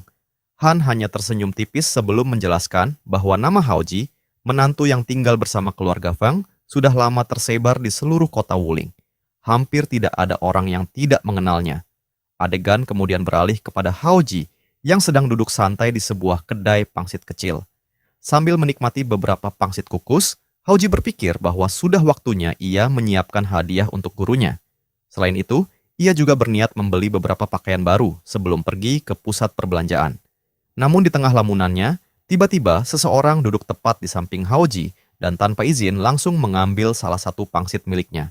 Haoji menghentikan makannya dan menatap orang asing itu dengan wajah kebingungan. Ternyata orang tersebut adalah Black Phantom yang datang hanya untuk mengancamnya. Haoji mengernyit dan mempertanyakan mengapa Black Phantom memakan pangsit yang telah ia bayar tanpa meminta izin terlebih dahulu. Black Phantom hanya menyeringai dan mengejek Haoji karena marah hanya gara-gara satu buah pangsit. Namun sesaat kemudian ia mengungkapkan bahwa Haoji telah membunuh saudaranya. Karena itulah dirinya ingin mengetahui bagaimana Haoji berniat membayar utang darah tersebut. Mendengar tuduhan itu, Haoji tetap mempertahankan ketenangannya, lalu bertanya kepada Black Phantom siapa sebenarnya saudara yang dimaksud. Tapannya langsung dipenuhi niat membunuh. Ia mengungkapkan bahwa saudaranya adalah Black Panther. Menurutnya, Haoji harus membayar kematian Black Panther 100 kali lipat. Setelah meninggalkan ancaman yang begitu mengerikan, Black Phantom pun berbalik dan pergi begitu saja. Haoji hanya memperhatikan punggung pria itu yang perlahan menghilang dari pandangannya. Haoji menyadari bahwa di mata Black Phantom, keluarga Feng merupakan titik lemahnya. Karena itu, ia yakin Phantom pasti akan menjadikan keluarga Feng sebagai target pertama. Haoji akhirnya memutuskan untuk menunda rencananya mengunjungi sang guru demi memastikan keselamatan keluarga Feng. Tidak lama kemudian, sekelompok anak muda datang menghampiri. Di barisan paling depan berdiri Yue Yin, calon adik ipar Haoji, yang datang bersama beberapa teman sekelasnya. Dari raut wajah mereka saja sudah terlihat bahwa mereka sengaja mencari masalah. Begitu melihat Haoji, Yue Yin langsung menunjuknya dengan marah. Yue Yin mengaku sudah mengetahui bahwa Haoji telah berbohong kepada kedua orang tuanya dan kakek Feng sehari sebelumnya. Menurutnya, tindakan Haoji menunjukkan bahwa moralnya sudah benar-benar rusak. Salah seorang teman Yue Yin kemudian tertawa mengejek. Ia mengatakan bahwa akhirnya dirinya bisa bertemu langsung dengan menantu yang tinggal menumpang di keluarga Feng. Namun Haoji sama sekali tidak terpancing emosi. Dengan nada datar, ia justru menyarankan agar Yue Yin dan teman-temannya lebih baik serius belajar daripada terus bergaul dengan orang-orang yang tidak benar. Ucapan Haoji langsung membuat seluruh kelompok itu murka. Salah seorang dari mereka berteriak mempertanyakan keberanian Haoji yang berani menghina mereka seolah sudah bosan hidup. Menurutnya, mereka sendiri sebenarnya sudah mengetahui isi hati masing-masing. Orang-orang yang sedang bersama Yue Yin terlibat dalam peredaran narkoba, sehingga cepat atau lambat, semuanya pasti akan ditangkap oleh pihak berwajib. Setelah mengatakan hal itu, Haoji langsung berbalik dan berjalan pergi tanpa sedikit pun mempedulikan mereka. Yue Yin segera berteriak dari belakang dan mengejek Haoji sebagai pengecut yang melarikan diri. Salah seorang temannya lalu mengusulkan agar mereka mengikuti Haoji secara diam-diam dan memberinya pelajaran. Tanpa disadari Haoji, mereka menguntitnya melewati beberapa jalan hingga akhirnya seluruh rombongan memasuki sebuah gang yang sepi. Padahal sejak awal Haoji sudah menyadari bahwa dirinya sedang diikuti, hanya saja ia memilih untuk mengabaikannya.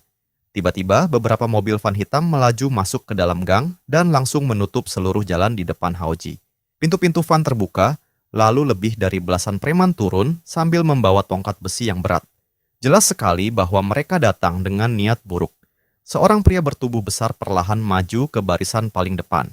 Begitu Yue Yin dan teman-temannya melihat wajah pria tersebut, ekspresi mereka langsung berubah drastis. Yue Yin terkejut karena pria itu ternyata adalah Crazy Madman, tangan kanan kepercayaan Lord Fei. Salah seorang temannya mengangguk gugup dan mengatakan bahwa Haoji pasti telah menyinggung Lord Fei sehingga Crazy Madman datang untuk membalas dendam.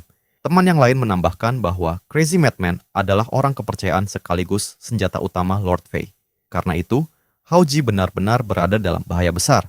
Walaupun selama ini Yue Yin selalu membenci Haoji, ia tetap merasa khawatir. Bagaimanapun juga, Haoji masih merupakan calon kakak iparnya. Dengan cemas Yue Yin meminta salah seorang temannya untuk membantu memohon kepada Crazy Madman agar mengampuni Haoji. Namun temannya langsung menggeleng. Menurutnya, mereka tidak mampu membantu dan memang tidak berniat ikut campur. Di sisi lain, Haoji hanya menatap Crazy Madman yang sedang mengepungnya. Dengan tenang, lalu bertanya apa tujuan mereka datang. Crazy Madman menyeringai kejam. Ia menjelaskan bahwa karena ulah Haoji, putra Lord Fei mengalami luka-luka setelah mobilnya terguling. Oleh sebab itu, mereka datang untuk membalas dendam dengan cara melumpuhkan Haoji. Namun Haoji tetap berdiri tanpa bergeser sedikit pun. Dengan ekspresi tenang, ia mempersilahkan Crazy Madman menyerangnya jika memang berani. Ucapan Haoji membuat Crazy Madman benar-benar murka. Sambil meraung penuh amarah, ia langsung menerjang ke arah Haoji dengan niat menghabisi nyawanya. Melihat bentrokan itu akan terjadi, Yue Yin spontan menutup kedua matanya karena tidak sanggup menyaksikan pertumpahan darah yang diyakininya akan segera terjadi. Namun, pada detik berikutnya, terdengar ledakan benturan yang sangat keras menggema di seluruh gang. Ternyata tendangan Haoji lebih dulu menghantam wajah Crazy Madman dengan telak. Darah langsung menyembur dari mulut Crazy Madman. Sementara tubuh besarnya terlempar puluhan meter sebelum akhirnya menghantam tanah dengan sangat keras. Melihat pemimpin mereka tumbang hanya dalam satu serangan, anak buah Crazy Madman langsung panik. Mereka bergegas menghampiri untuk membantunya. Salah seorang di antara mereka bahkan berteriak agar seluruh orang menyerang Haoji secara bersamaan. Sebelum seorang pun sempat bergerak, Crazy Madman yang kesakitan perlahan bangkit sambil memegangi dadanya. Wajahnya sudah pucat pasi. Dengan suara terbata-bata, Crazy Madman memerintahkan seluruh bawahannya agar segera membawanya pergi karena mereka sama sekali bukan tandingan Haoji. Tanpa membuang waktu sedikit pun, para anak buahnya langsung mengangkat Crazy Madman kembali ke dalam van. Rombongan itu pun segera meninggalkan gang secepat saat mereka datang. Melihat kejadian tersebut, Yue Yin beserta seluruh teman-temannya hanya mampu berdiri membeku dalam keterkejutan. Mereka sama sekali tidak menyangka Haoji bisa mengalahkan Crazy Madman hanya dengan satu tendangan. Haoji kemudian berbalik menghadap mereka. Tatapannya yang sedingin es membuat suasana semakin mencekam. Haoji memperingatkan agar mereka tidak pernah lagi membuat masalah bersama Yue Yin. Jika suatu hari nanti ia kembali melihat mereka melakukan hal serupa, Haoji bersumpah akan menguliti mereka hidup-hidup. Niat membunuh yang terpancar dari mata Haoji membuat para pemuda yang sebelumnya begitu sombong langsung gemetar ketakutan. Mereka serempak berlutut sambil berkali-kali membungkukkan kepala dan memohon ampun. Mereka berjanji tidak akan pernah mengulangi perbuatan tersebut lagi. Setelah itu, adegan berpindah ke sebuah kantor tempat Yuna bekerja. Berbeda dari sebelumnya, kali ini Haoji terlebih dahulu mengetuk pintu dengan sopan sebelum masuk. Dari dalam ruangan, Yuna mempersilahkannya masuk. Begitu melihat Haoji, Yuna langsung mengernyit. Dengan nada dingin, ia menanyakan alasan kedatangan Haoji dan apa sebenarnya yang diinginkannya.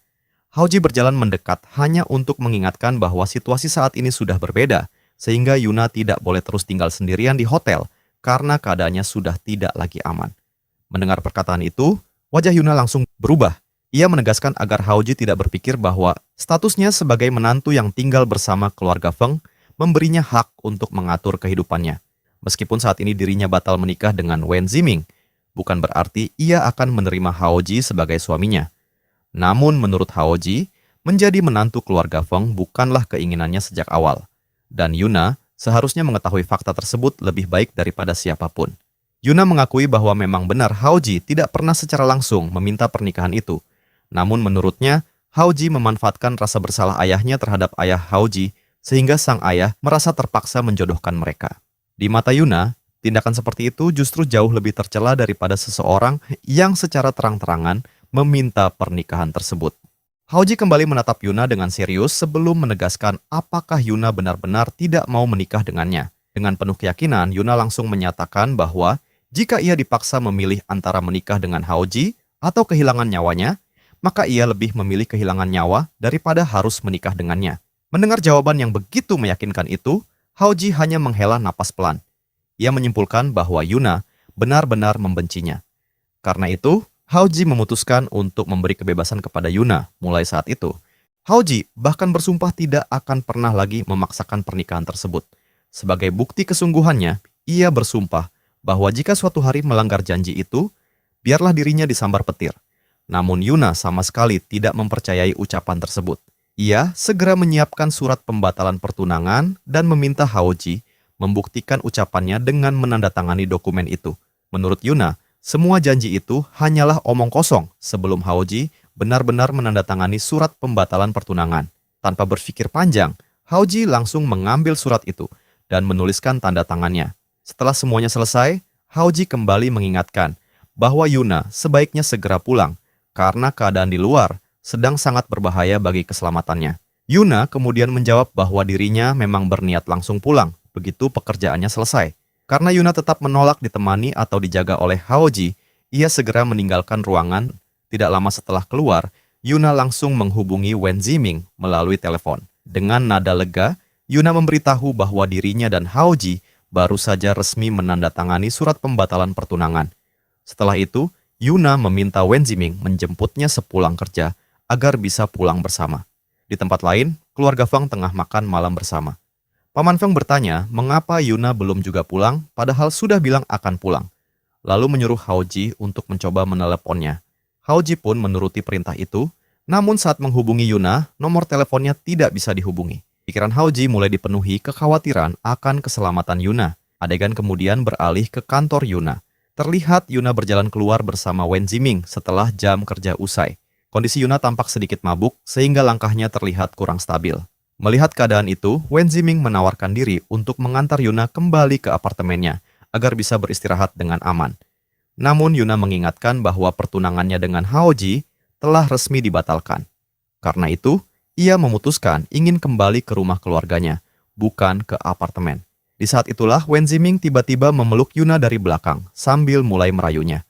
Wen Ziming memuji kecantikan Yuna, sementara dalam hati ia merasa sangat beruntung. Wen Ziming tidak pernah menyangka bahwa wanita secantik Yuna ternyata masih menjaga kesuciannya. Menurutnya, kesempatan itu benar-benar seperti durian runtuh.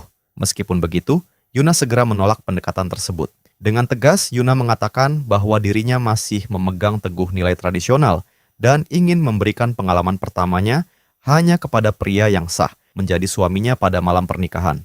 Namun tepat pada saat itu, sesosok pria misterius perlahan muncul dari balik bayangan gelap dan berjalan mendekati mereka. Merasa curiga, Wen Ziming langsung bertanya mengenai identitas pria tersebut. Namun pria berkacamata hitam itu hanya tersenyum tipis dan mengatakan bahwa mereka akan segera mengetahui siapa dirinya. Belum sempat Yuna maupun Wen Ziming bereaksi, Black Phantom langsung menerkam mereka dengan kecepatan yang luar biasa. Dengan teknik jari yang sangat cepat, Black Phantom menotok tubuh Wen Ziming dan Yuna. Sesaat setelah mendarat, Black Phantom hanya tersenyum melihat kedua korbannya kini sama sekali tidak mampu menggerakkan tubuh. Wen Ziming segera menyadari bahwa tubuhnya telah terkena teknik totok. Mendengar hal itu, Black Phantom sedikit memuji Wen Ziming karena mampu mengenali teknik yang baru saja digunakannya. Tanpa membuang waktu, Black Phantom langsung membawa Yuna dan Wen Ziming pergi dengan mobilnya. Beberapa saat kemudian, mobil Black Phantom tiba di sebuah pabrik tua yang sudah lama terbengkalai. Begitu turun dari kendaraan, Black Phantom langsung memerintahkan bawahannya untuk membawa kedua tawanan itu masuk ke dalam bangunan pabrik. Saat anak buah Black Phantom memeriksa isi mobil, Wen Ziming ternyata mengenali anak buah Black Phantom. Ketika bawahan Black Phantom menyeret Yuna dan Wen Ziming masuk ke dalam pabrik, Black Phantom bertanya apakah mereka mengenal salah satu tawanan tersebut. Bawahan itu kemudian menjelaskan bahwa Wen Ziming adalah pria yang pertunangannya pernah dibatalkan oleh keluarga Fang. Karena hal itu, Wen Ziming dikenal sebagai salah satu musuh Haoji. Mendengar dirinya direndahkan seperti itu, Wen Ziming langsung berontak dan meminta Black Phantom segera membebaskan mereka. Namun sebelum sempat berbuat apapun, Wen Ziming tiba-tiba terkejut kesakitan. Dalam sekejap, Black Phantom telah mengiris telinganya menggunakan pisau dengan gerakan yang begitu cepat hingga hampir tidak terlihat. Black Phantom hanya tertawa santai setelah melakukan tindakan kejam tersebut. Di samping Wen Ziming, Yuna hanya bisa menyaksikan pria itu menangis kesakitan. Yuna juga dengan marah mengatakan bahwa Black Phantom sengaja melukai orang lain dan akan ditangkap polisi, serta dipenjara. Sambil menjilat darah yang menempel di ujung pisaunya, Black Phantom hanya tersenyum sinis. Menurutnya, semua itu baru bisa terjadi jika polisi memang memiliki kemampuan untuk menangkapnya. Setelah itu, Black Phantom perlahan mendekati Yuna. Dengan suara pelan, ia bertanya, apakah Yuna masih mengingat berita beberapa hari yang lalu mengenai seorang siswi akademi yang diperkosa lalu dibunuh secara tragis. Tanpa ragu sedikit pun, Black Phantom mengaku bahwa dirinya sendirilah pelaku kejahatan tersebut. Pengakuan itu membuat tubuh Yuna langsung gemetar. Saat itulah Yuna akhirnya menyadari alasan Haoji terus memperingatinya untuk pulang ke rumah dan melarangnya keluar malam. Ternyata semua peringatan Haoji selama ini bertujuan agar dirinya tidak bertemu dengan orang berbahaya seperti Black Phantom. Tak lama kemudian, Black Phantom kembali mengarahkan pisaunya ke arah Wen Ziming. Wen Ziming yang sudah ketakutan dan menangis tanpa henti langsung memohon agar nyawanya diampuni.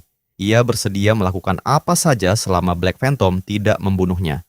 Black Phantom kemudian membungkuk dan berbisik di telinga Wen Ziming bahwa selama Wen Ziming mau menuruti seluruh perintahnya, ia akan membiarkannya tetap hidup. Di tengah situasi tersebut, anak buah Black Phantom kembali datang sambil menyeret seorang pria lain ke dalam pabrik tua. Setelah tubuh pria itu dijatuhkan ke lantai, pria tersebut memandang Xiangji, bawahan Black Phantom, lalu mengatakan bahwa Xiangji ternyata mampu mengundang bantuan yang begitu hebat. Xiangji kemudian memperkenalkan Black Phantom sebagai tuan keduanya, sekaligus adik kandung Black Panther.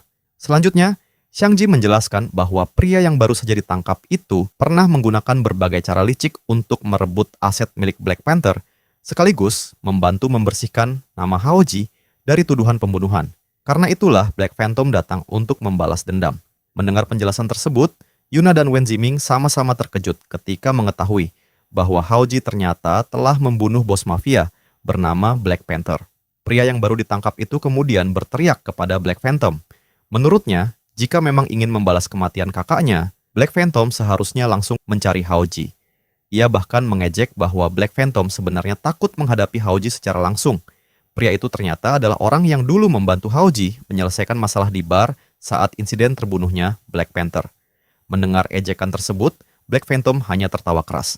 Dengan penuh percaya diri, ia mengatakan bahwa sebentar lagi semua orang akan melihat Haoji berlutut di hadapannya sambil memohon ampun. Namun pria itu kembali mengejek Black Phantom. Menurutnya, jika Black Phantom benar-benar tidak takut kepada siapapun, ia tidak mungkin menculiknya ketika sedang tidur.